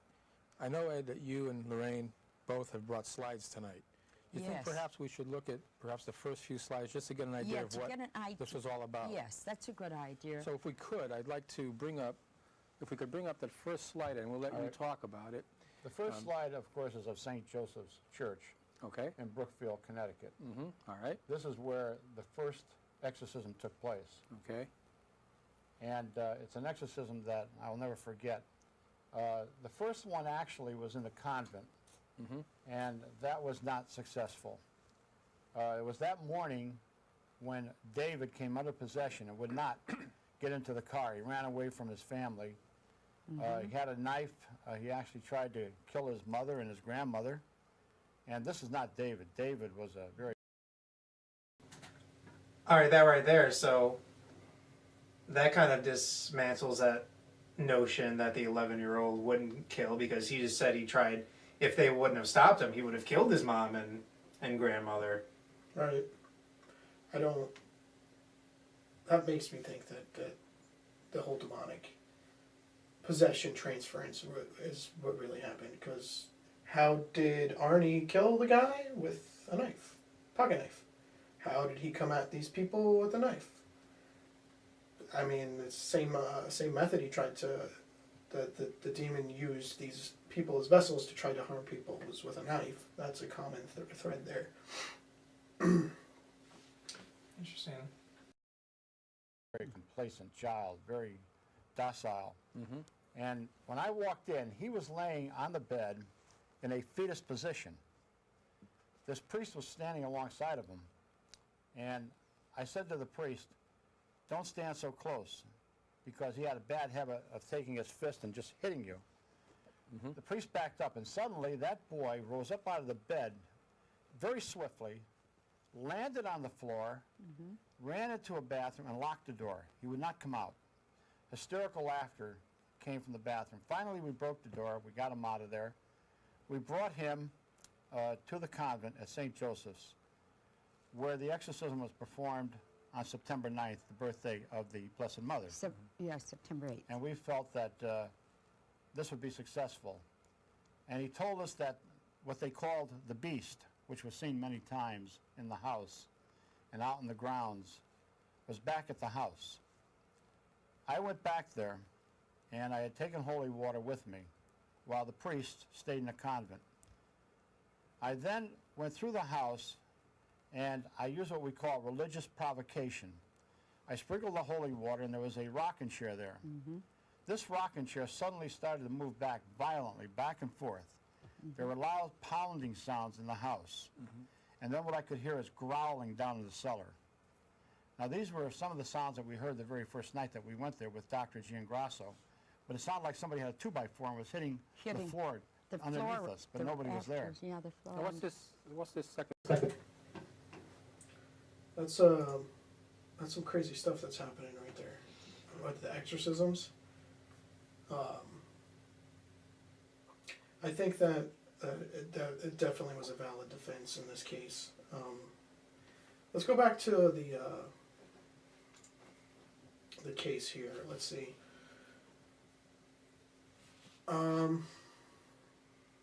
He was convicted of first-degree manslaughter. But didn't he only serve like 5 years and then was on parole or something like that? Yeah, so that's down here. Johnson served about 5 years of a sentence before being released on parole. And inspired a book named The Devil in Connecticut by Gerald Brittle. I think we covered that.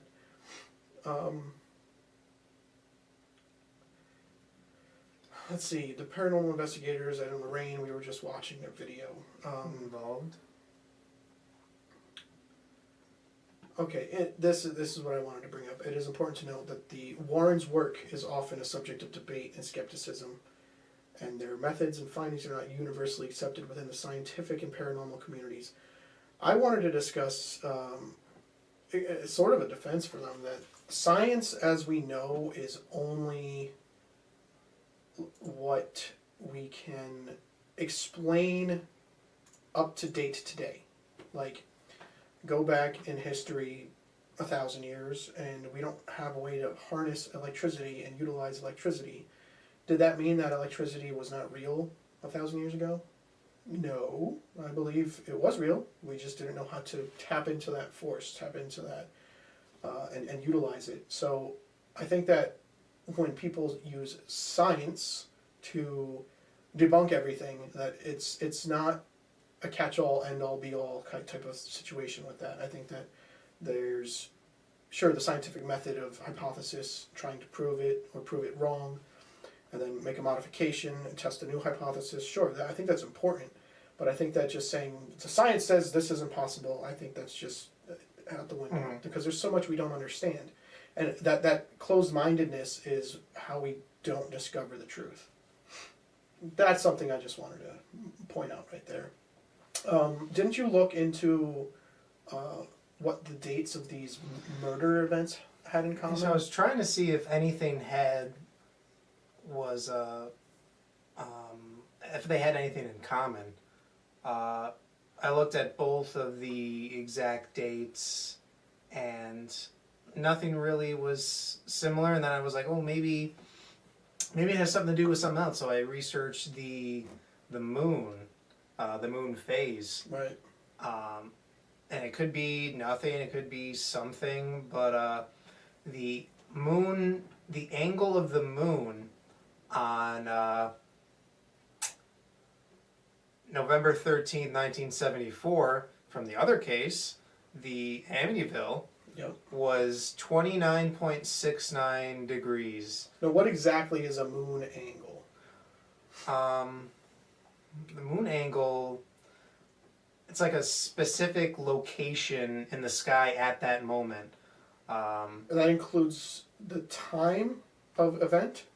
So imagine like a circle representing the entire sky, and the moon's position along its orbit is measured as an angle from like a specific starting point. Okay. So a complete 360 degrees represents one orbit around the Earth. Right. So, I mean, information could be relevant to something that links these. Something. I think that these go up a little bit. I think that these celestial entities, the moon, planets, stars, I think there's some significance to them when it comes to their role that they play and what we experience on the planet. I mean, they got to be there for a reason. Mm-hmm. I don't fully understand it. I don't know if we ever will. But I think that the fact that the moon angle, the moon angular between the first date, what was November 13th, 1974, and the second date of the Devil Made Me Do It that we were just discussing. That one was February 16th, 1981. So these are significantly far apart, 74 to 81. Different months. They're not the same month or day. And the moon angular was 29.68 for the second one, 29.69 for the first one. 0.01 degree of a difference. Mm-hmm. The moon is practically in the same place in its orbit around the Earth. I think that there's definitely some sort of interplay with demonic activity and spiritual activity in general, and celestial entities, objects. Let's say objects, because I don't think the moon is sentient, personally. I mean, some people might. I don't. I don't think that the moon has a will, or that Mars has a will, planets and stars. I don't think they have a will. I don't think they're sentient, but I think that they do play a role when it comes to their position and the effects that it has on maybe people, or the way that maybe when the moon is at that point, that is one of the spiritual laws that exists for these demonic entities to be able to interact with our plane of existence. Maybe that is like the door's locked until that moon hits there, then the door's unlocked, and now they can come out to play. That's just a theory. One way to point out that because they were related by that 0.01 difference in the moon angle. That is the only key thing you could find in common, other than, the Lorraines' involvement. Warrens. Their involvement in these events. That's always been like that, but like the moon has always been associated with beliefs and like superstitions throughout history. Oh yeah. When I was doing some other, I mean, like you take a look at the different effects it has on tides. Yep. And the oceans, the tides, which affects the water. There's the theory about like, yeah, I'm sure you've heard. It's like nights when like first emergency services and first responders go crazy. Mm-hmm. And they're just like nonstop action and calls, and people are getting hurt, injured, accidents, violent crimes. All these things are happening, and they're like, "Oh, what is it? A full moon tonight?" Why are they saying that? What if that's actually something that actually does play a role into it? Some sort of coincidence. Too many coincidences. Like, and the effects. I mean, what is it? 60% of your body is made of water. How can it affect that? And it affects the tides. Affects the tides, affects everything. I mean, who's to say it couldn't affect you as a person? Right. And what it does, I don't know, but I just thought that it was interesting that the angle was... Yeah, and then, hey, you looked for some common things, Yeah. something that ties them together, and that's the only thing you could find while researching all of these things, and I think that's a good point to bring up. I mean, there's nothing that's out of the realm of considering. I consider mostly anything, but then that's how we go through the process, and hopefully talking through with you guys as well. We can weed things out that are mostly agreed upon as sort of nonsensical or a little bit silly, and then some things that are like, yeah, well, no, I can totally see that. So the next one, bring this up. All right, we got the Enfield poltergeist. This haunting occurred in Enfield, London, during the late 1970s. The Hodgson family reported strange occurrences, including furniture moving and unexplained noises. Well, that's easy to explain. They were just moving their chairs. The case gained widespread attention and was the inspiration for movies and documentaries. Specifically, The Conjuring 2. It's actually one of the most famous and well-documented cases in paranormal history. We said it occurred in the late 1970s, and we'll give you a little breakdown. So the start of the activity was in August of 1977. The paranormal activity began at the Hodgson family home in Enfield. Peggy Hodgson, a single mother, lived with her 4 children, Margaret, Janet, Johnny, and Billy. For any of you that didn't watch The Conjuring 2. Types of phenomena, we got the... Pardon me. No, you're good. And what we said, the furniture moving on its own. Janet Hodgson, the 11-year-old daughter, seemed to be the primary target of the poltergeist activity. We have witness testimonies. Multiple witnesses, including the Hodgson family, neighbors, and investigators, reported witnessing paranormal events. Testimonies included seeing furniture levitate, objects being thrown, and hearing unexplained voices. And actually, it was a case where the police actually showed up to the house, and this is real, this is documented, that the police themselves witnessed a chair moving from the hallway in and going at a diagonal and then moving straight back into the kitchen.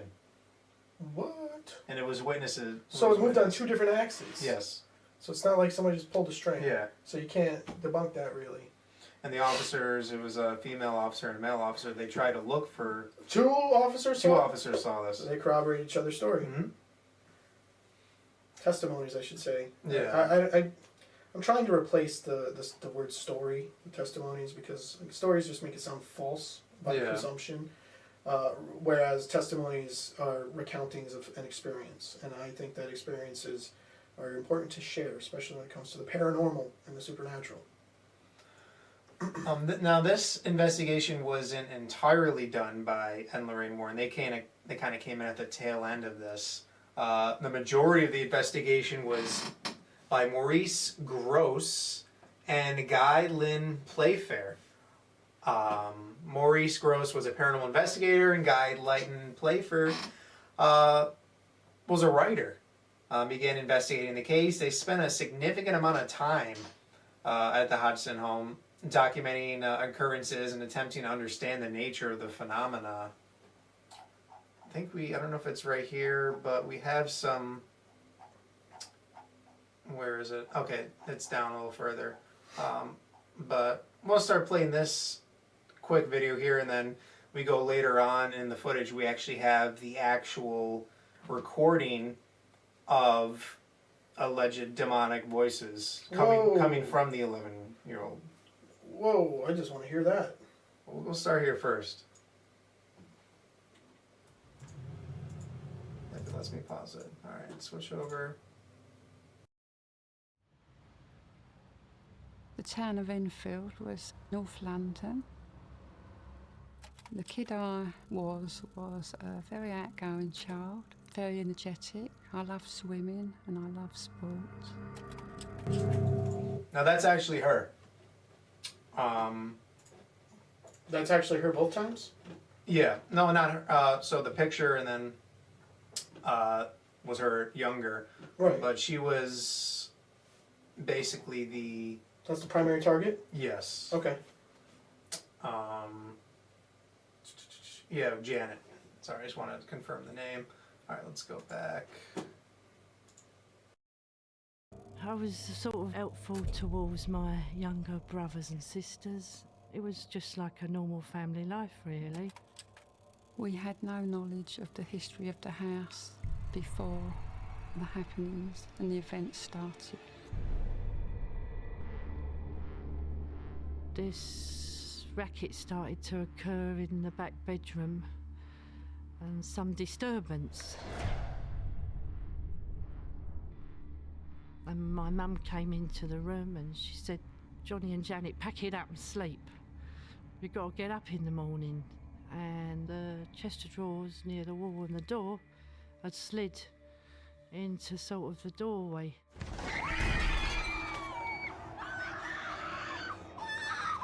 There was like incidents that happened to me, like the curtain which wrapped itself around my neck, which was quite life-threatening for me. And it brought it home to me that this could kill you. Nah, fam. Nope. That's just... We have a little bit of... Because this was the set of The Conjuring 2 when they brought her in. They actually brought Lorraine in. So let's go back to that real quick. Drawers would fly out in a room there was no one in. Oh my God. The levitation of those girls. They would levitate. I remember being pulled from my bed. I felt like a cold hand feeling and pushed up into the air. It was like a force. And I was screaming. Then they'd levitate, crisscross in the air. The shot of Janet levitating was done with a cable running down to where I was, down in the main sort of living room. She was up in the bedroom. We had a camera set up in the corner, motor driven, with stroboscopic flash. I wasn't in the room at the time. I didn't see this until the following day when we process films and have a look. So that came as a real surprise to everyone. That we knew that she was falling out of bed. We could hear the bang on the floor. We could hear her scream. We knew what was going on. We only had Janet's word for it. But then the following day we look at the pictures. That would prove it. It became over the month. What, they set up a camera to keep taking pictures? Yeah, just to kind of corroborate her. Like that was when they were supposed to be sleeping? Yeah. Like they went to bed, were they awake when they were experiencing all that? Maybe. Like the pictures look like they're awake, but they could have their eyes open and be sleeping technically. Yeah. This next part is where it takes place in the other video of the actual recordings. It's a bit of everyday life, which was quite bad, but Before that, I certainly thought that ghosts were ghost stories and they were all fictitious. We realised that we had to get other people involved, i.e. the Society for Psychical Research, who look into these things. And that's when people like Maurice Grosse were involved, and they were the, quotes, professionals. As far as Maurice is concerned, I understood that he had a connection with the case. He'd gone along there believing that it was his recently deceased daughter, who was also called Janet, who was trying to contact him from beyond the grave, sort of thing. And I'm sorry, I'm sore. He's like, sorry, let's not happen. Lost on me. Janet, are you all right? This voice channeled towards Janet's direction, and we looked at her face, but her mouth wasn't moving. Ed.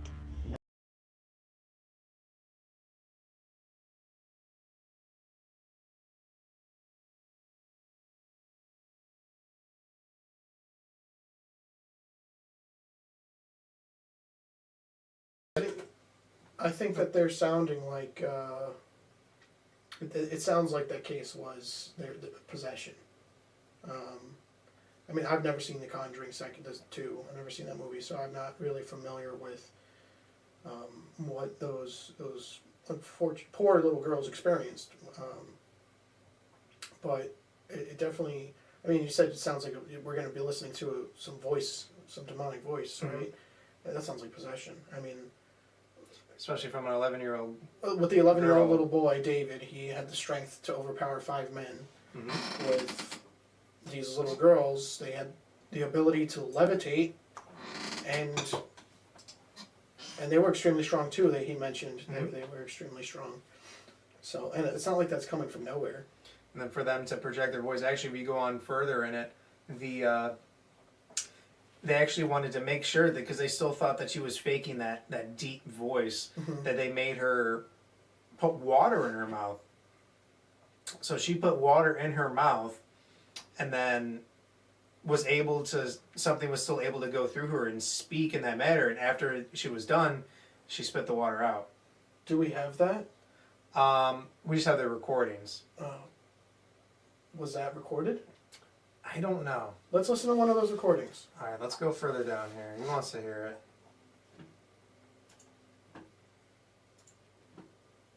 Let me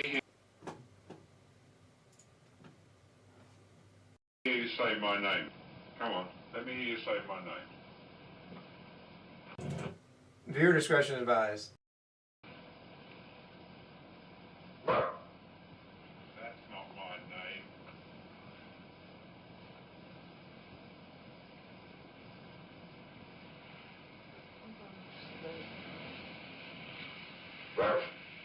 Come on, my name's Morris. Let me hear you say it. Morris. Say Dr. Belloc. Come on, let me hear you say that. Come on. Let's hear you say Dr. Belloc. Could you close that door down? Say Dr. Belloc. What is it?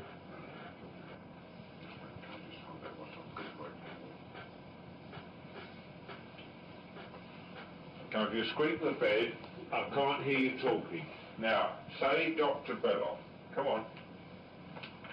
Come on, say it for me, Dr. Belloc. Dr. Belloc. Right, that's good.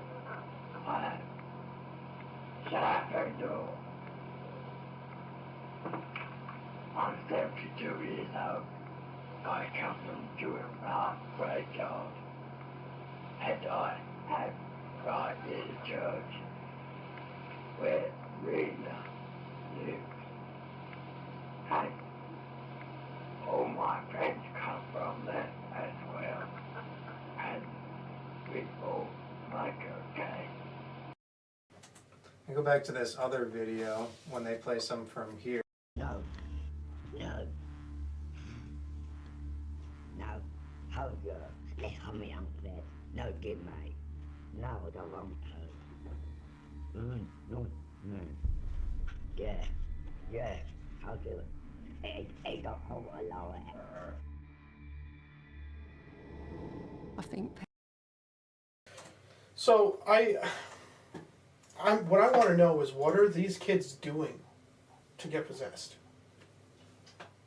Well, I mean, you see, the children are so easily susceptible, because even when I was a kid, that's when most of my stuff was, and you hear that with everyone. Like, you see how, like, oh, there's videos of people showing their kids, and they're like, oh, what are you doing? I'm talking to so-and-so. I mean, like, Caitlin's had stories like that, too, when she was younger. I think at that younger age, you're more in tuned. I think so. I mean, because you put a cloud put a cloud over yourself. Eventually, when you grow up, you just because of your imagination. There's some theories about have you heard of the pineal gland in your brain? Mm-hmm.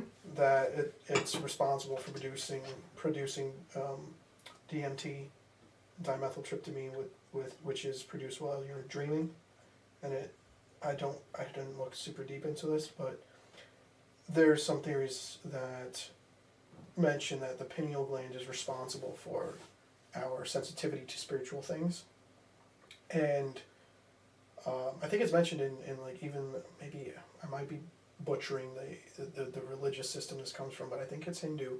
They talk about chakras and aligning certain chakras in the third eye, which is the pineal gland. And I think that when we're children, that is at a ripe stage for, like, it's developing or something like that, and that it's ripe for being in tune to these things when we're extremely young.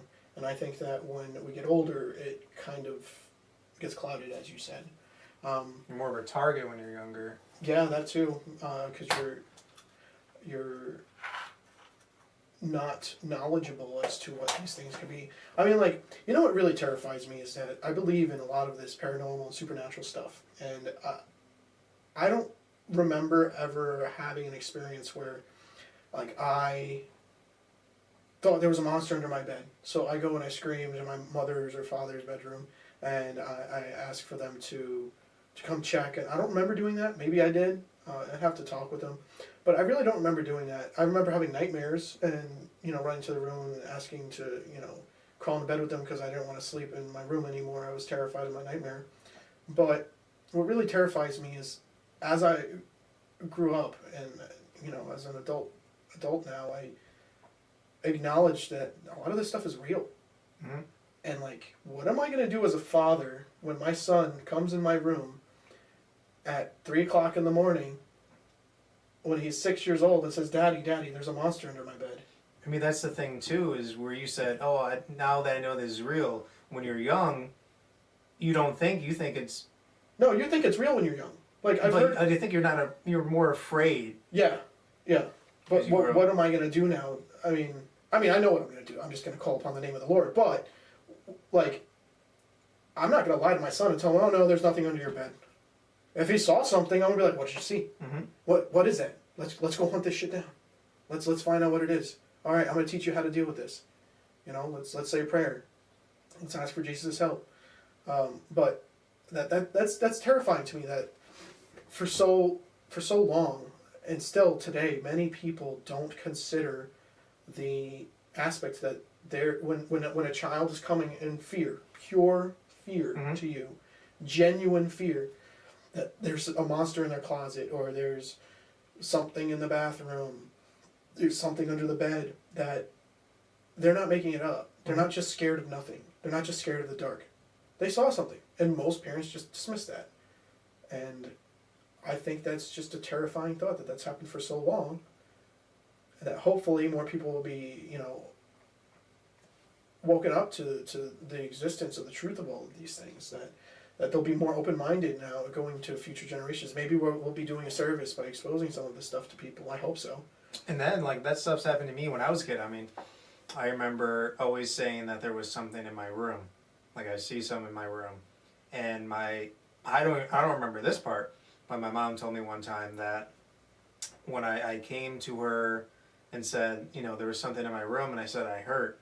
And she's like, well, what's wrong? She lifts up my shirt, and there was scratch marks across, like, my back and my stomach and stuff that wasn't, like, my hands were tiny at the time, and they were, like, longer spread apart scratches. Yeah, that's.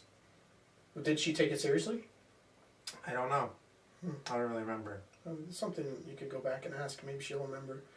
I think that is a very terrifying thought that I'm definitely not going to take lightly if my son ever comes to me and saying some type of... If he's fearful, hopefully I did a good enough job as his father raising him that he can trust in me and know that I'm going to protect him, that he'll come to me. And I'm going to believe him, especially with things that I've experienced and seen that we're going to get into definitely in future episodes. But that needs to change. I think that definitely needs to change. I think the dismissive, oh, I'm tired, I'm going back to sleep. Okay, yeah, sure. Yeah. That's messed up, man. That's your kid. Like, help him. And in this case, with these, in the Enfield case, their parents seem to, be curious enough and believe them, take it seriously. To take it seriously and document the evidence. Say, good on them. Good. This is good. I mean, in that video we were just watching, that was them grown up, right? 2 of them. Mm-hmm. They're okay. They seem to have dealt with the issues that they were tell that it affected them. Oh yeah, absolutely.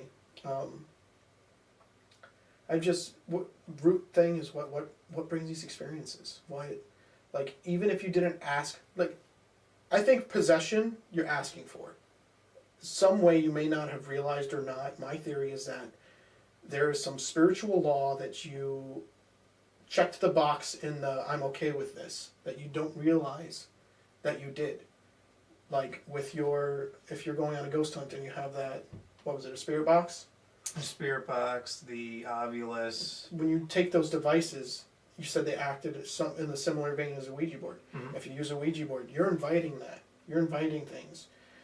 That absolutely, I believe, is one way to get demonically possessed. But to be tormented, tortured, messed with at a mental and spiritual level, even physical with some scratches, I don't think that's asking for it. I think there's just victims, and these things are just trying to get you to ask them to come.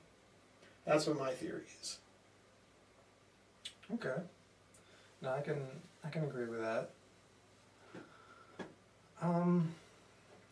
More about it. I mean, we saw the stuff that the Warrens did, but like I said, it wasn't just them. These other guys played a big role in capturing that evidence before the Warrens came, and brought it to another level of publicity. Exposure. Yeah, exposure. Yeah. We heard their voice recordings. I mean, they were contacted for their expertise, basically. For this case as well. Yeah. So all these cases, what do they have in common? They have, they come in at that point, like the Warrens come in, and they... What do you think of the theory that they're... this is way out there, but that they are, and I know you look up to them, I'm not trying to, like, tarnish their reputation, just random theory came to mind. The Warrens, Ed is in that video, his title was Demonologist. Mm-hmm. Lorraine's title was Clairvoyant. Those are both occult practices. What do you think of the theory of them causing these events behind the scenes? Like, they catch wind of something, and they're like, okay, we can capitalize on this. And they, like, clairvoyantly communicate with something on the other side to then demonologist summon something to bother so they can go in and say, we're playing hero. Like, make a problem to fix for their solution. It's a wild theory. It is what I mean, but it's just speculative. Yeah. But I don't think it's likely, but it's just something I just... I mean, it's possible. We don't know people. I mean, like, the only person that knows Ed Warren is Ed Warren. The only person that knows Lorraine Warren is Lorraine Warren. They're the only ones who know. Even if they were still here, They're the only ones who are going to really know the truth. We got a message here. Kaz Fam Gaming. Yo, yo, yo. Yo, how you doing? What's up? Welcome to the stream. Thanks for helping us set up everything. What else? What else? I think that's basically... I think that's basically it. I think we can move that to the next one. Here we go. Alright, so let's see. We got the Stanley Hotel in Colorado, located in Estes Park, served as an inspiration for Stephen King's novel The Shining. Let's see. It was renowned for its association with paranormal phenomena. Guests and staff have reported eerie experiences contributing to the hotel's reputation as a haunted destination. We have an overview we're going to review here of the history and the reported paranormal activity at the Stanley Hotel. So actually, pretty cool correlation. I mean, the Stanley Hotel was built by Freeland Oscar Stanley, an inventor and businessman, and operated in 1909. During its early year, the hotel gained a reputation for luxury and hosted prominent guests, including his inventor friend, Thomas Edison and Nikola Tesla. Nikola Tesla, there's a lot of theories about that man that lead more towards. Whole episode. Oh yeah, that we could have just a Nikola Tesla episode. There's a lot of theories that go towards different breadcrumb trails you could follow that lead to different conspiracies, and it's very interesting to dive into the Nikola Tesla rabbit hole. But that is very interesting that he was at this. The early guest. As an early guest at this hotel. Just real quick though, as a precursor, the fact that he was there as an early guest, I think, could play a part in paranormal activity happening there, because there are, so we will get into a deeper discussion. There are topics about how he had access to knowledge that would baffle us today. Something about free point energy or 0 point energy, how to harness energy out of the vacuum, out of the ether, out of nothingness, and to make energy out of it. And there's a lot of theories that go around that. That's just one that I heard that was particularly interesting that I am going to dive deep into to talk with you guys about in an episode. But I just think that if he's harnessing energy, if this is true, if this is a true theory, if this truly happened, I should say, and he is harnessing energy out of nothingness, out of the vacuum of the ether or from another dimension or something, that leads towards these other dimensional beings making this place haunted, paranormals, whatever you want to consider it. I think that was a very good point to bring up there. Yeah. Stanley Hotel became widely known and popular in culture due to Stephen King's stay in room 217. The experience inspired his best-selling novel, as you may know, The Shining. King and his wife, Tabitha, checked into the Stanley Hotel in its off-season, and the eerie ambiance of the nearly empty hotel is what actually influenced the story. Over the years, guests and staff have reported various paranormal experiences, including ghostly apparitions, strange sounds, and unexplained phenomena. Room 217, the room where King stayed, is often associated with the most paranormal activity. Lights turning off and on, ghostly figures, and mysterious phenomena. They have for ghost tours and investigations. But the thing itself is, when he stayed in the hotel, Stephen King stayed in the hotel, he didn't report any paranormal experience during the stay. Instead, the inspiration was from the eeriness of the place and the emptiness. What if he did experience things and he didn't want to say that so that his writing prowess wasn't doubted as being sort of stolen from, like not creative. Like, how do I say this? Maybe he did experience things, and instead of saying, hey, I experienced these things, I wrote a book about it, he goes, yeah, I experienced nothing. I wrote this crazy good book, and it's just a recounting of his experiences, but he doesn't want you to know that, because then it makes him have less credit for being a creative. Maybe. Random theory. I don't think it's very likely, but just something to consider. No, that is possible. Because other people reported experiencing things there, correct? In the same room as he was in. Did he go to that room intentionally after? No, afterwards I'm not sure, but I mean that's just where he stayed originally. So were things reported happening in that room before he stayed there? Not to my knowledge, no. So it was after he stayed there? Yeah. So what occult things was he doing in that room? Well, where does he get his inspiration from? Right. And all of his novels, I mean. Alright, see, that kind of goes along with my theory there, that he's just like, yeah, I just made this stuff up. Like, okay, this is really left field, but there's this episode of Futurama where, if you're not familiar with the characters, Leela, she's a purple-haired, one-eyed alien. Well, she's a mutant, it turns out. She goes to this planet where she observes alien creatures, little cute, adorable alien creatures, and their shenanigans, kind of like, children's TV shows with a bunch of little characters. And she types all their shenanigans down on a book, on a laptop, recording it, making stories. And she goes back to Earth and takes those experiences that she observed of those little aliens having and makes it her own TV show.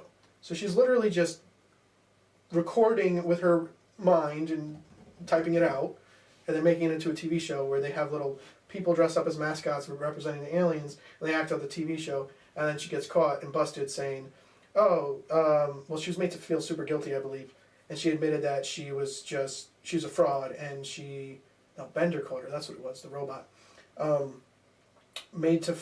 she was discovered that she was just observing things and writing them as if it was fiction she was making up. It's kind of where I got the idea that he might be doing that from.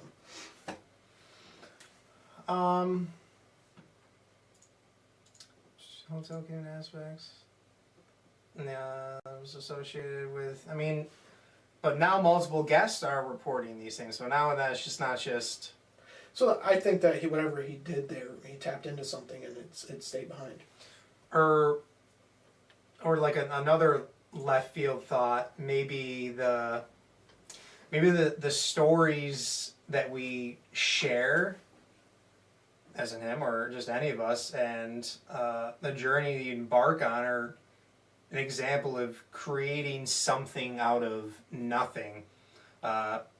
Perhaps by projecting our collective consciousness, we're bringing these mysteries to life. What do you think about that? I think that's a very, very interesting thought, and I think there's validity to that. I think there's something to be said about our collective consciousness, whether we are tapped into feeling that or not. I think that if a bunch of people get together and try to tell a story, and they're like manifesting that together, I think there's something to be said about that collective consciousness. I think we should dive deeper into that in a future episode about a collective consciousness. I think that we can influence events happening. I think we can influence events happening for sure, with the will of multiple people trying to influence these things in ways and making it out of nothing. Like, I don't know how to make it. It's hard to come up with an example of that because it's such a not talked about theory. But I think that it's a very, very interesting thought. Maybe because he didn't do anything there. Maybe he didn't do anything occult. It's the story. And he just wrote a story, and because he wrote that story, people go there with the preconceived notion that they're going to experience something there, and that is what draws the paranormal. I think that is very likely. Very, very likely. Sorry, I didn't see this, Kaz fam. We're talking about what are the most famous hauntings. But we're gonna wrap up here. Unless you have anything else to. No, know. I think I had a wonderful time tonight. I think we discussed some very, very interesting and captivating theories here. Hopefully, all you viewers, whoever's watching out there, left, enjoyed what we were talking about. We appreciate your contributions to the conversations, and we always encourage more. Yeah, I think this was a great first show. I want to thank you all for joining us on this captivating journey into the mysteries of the unknown. Your engagement and curiosity fuels our exploration of the paranormal. Absolutely. Which we know so little about the paranormal world, or the energies that surround us and the vast complexities of the universe. Yeah. I think together that we're here, Nick and I, and then both of us with all of you out there, we're here to push the boundaries of understanding and trying to unravel the mysterious threads that connect us to the unexplained. I think I will close out by saying stay curious, stay open-minded, question everything to a reasonable extent, and continue your exploration on your own of the uncharted realms, whether it be through a personal investigation via information online or a physical going to a place and looking for something. I just encourage that you stay safe and embrace that curiosity.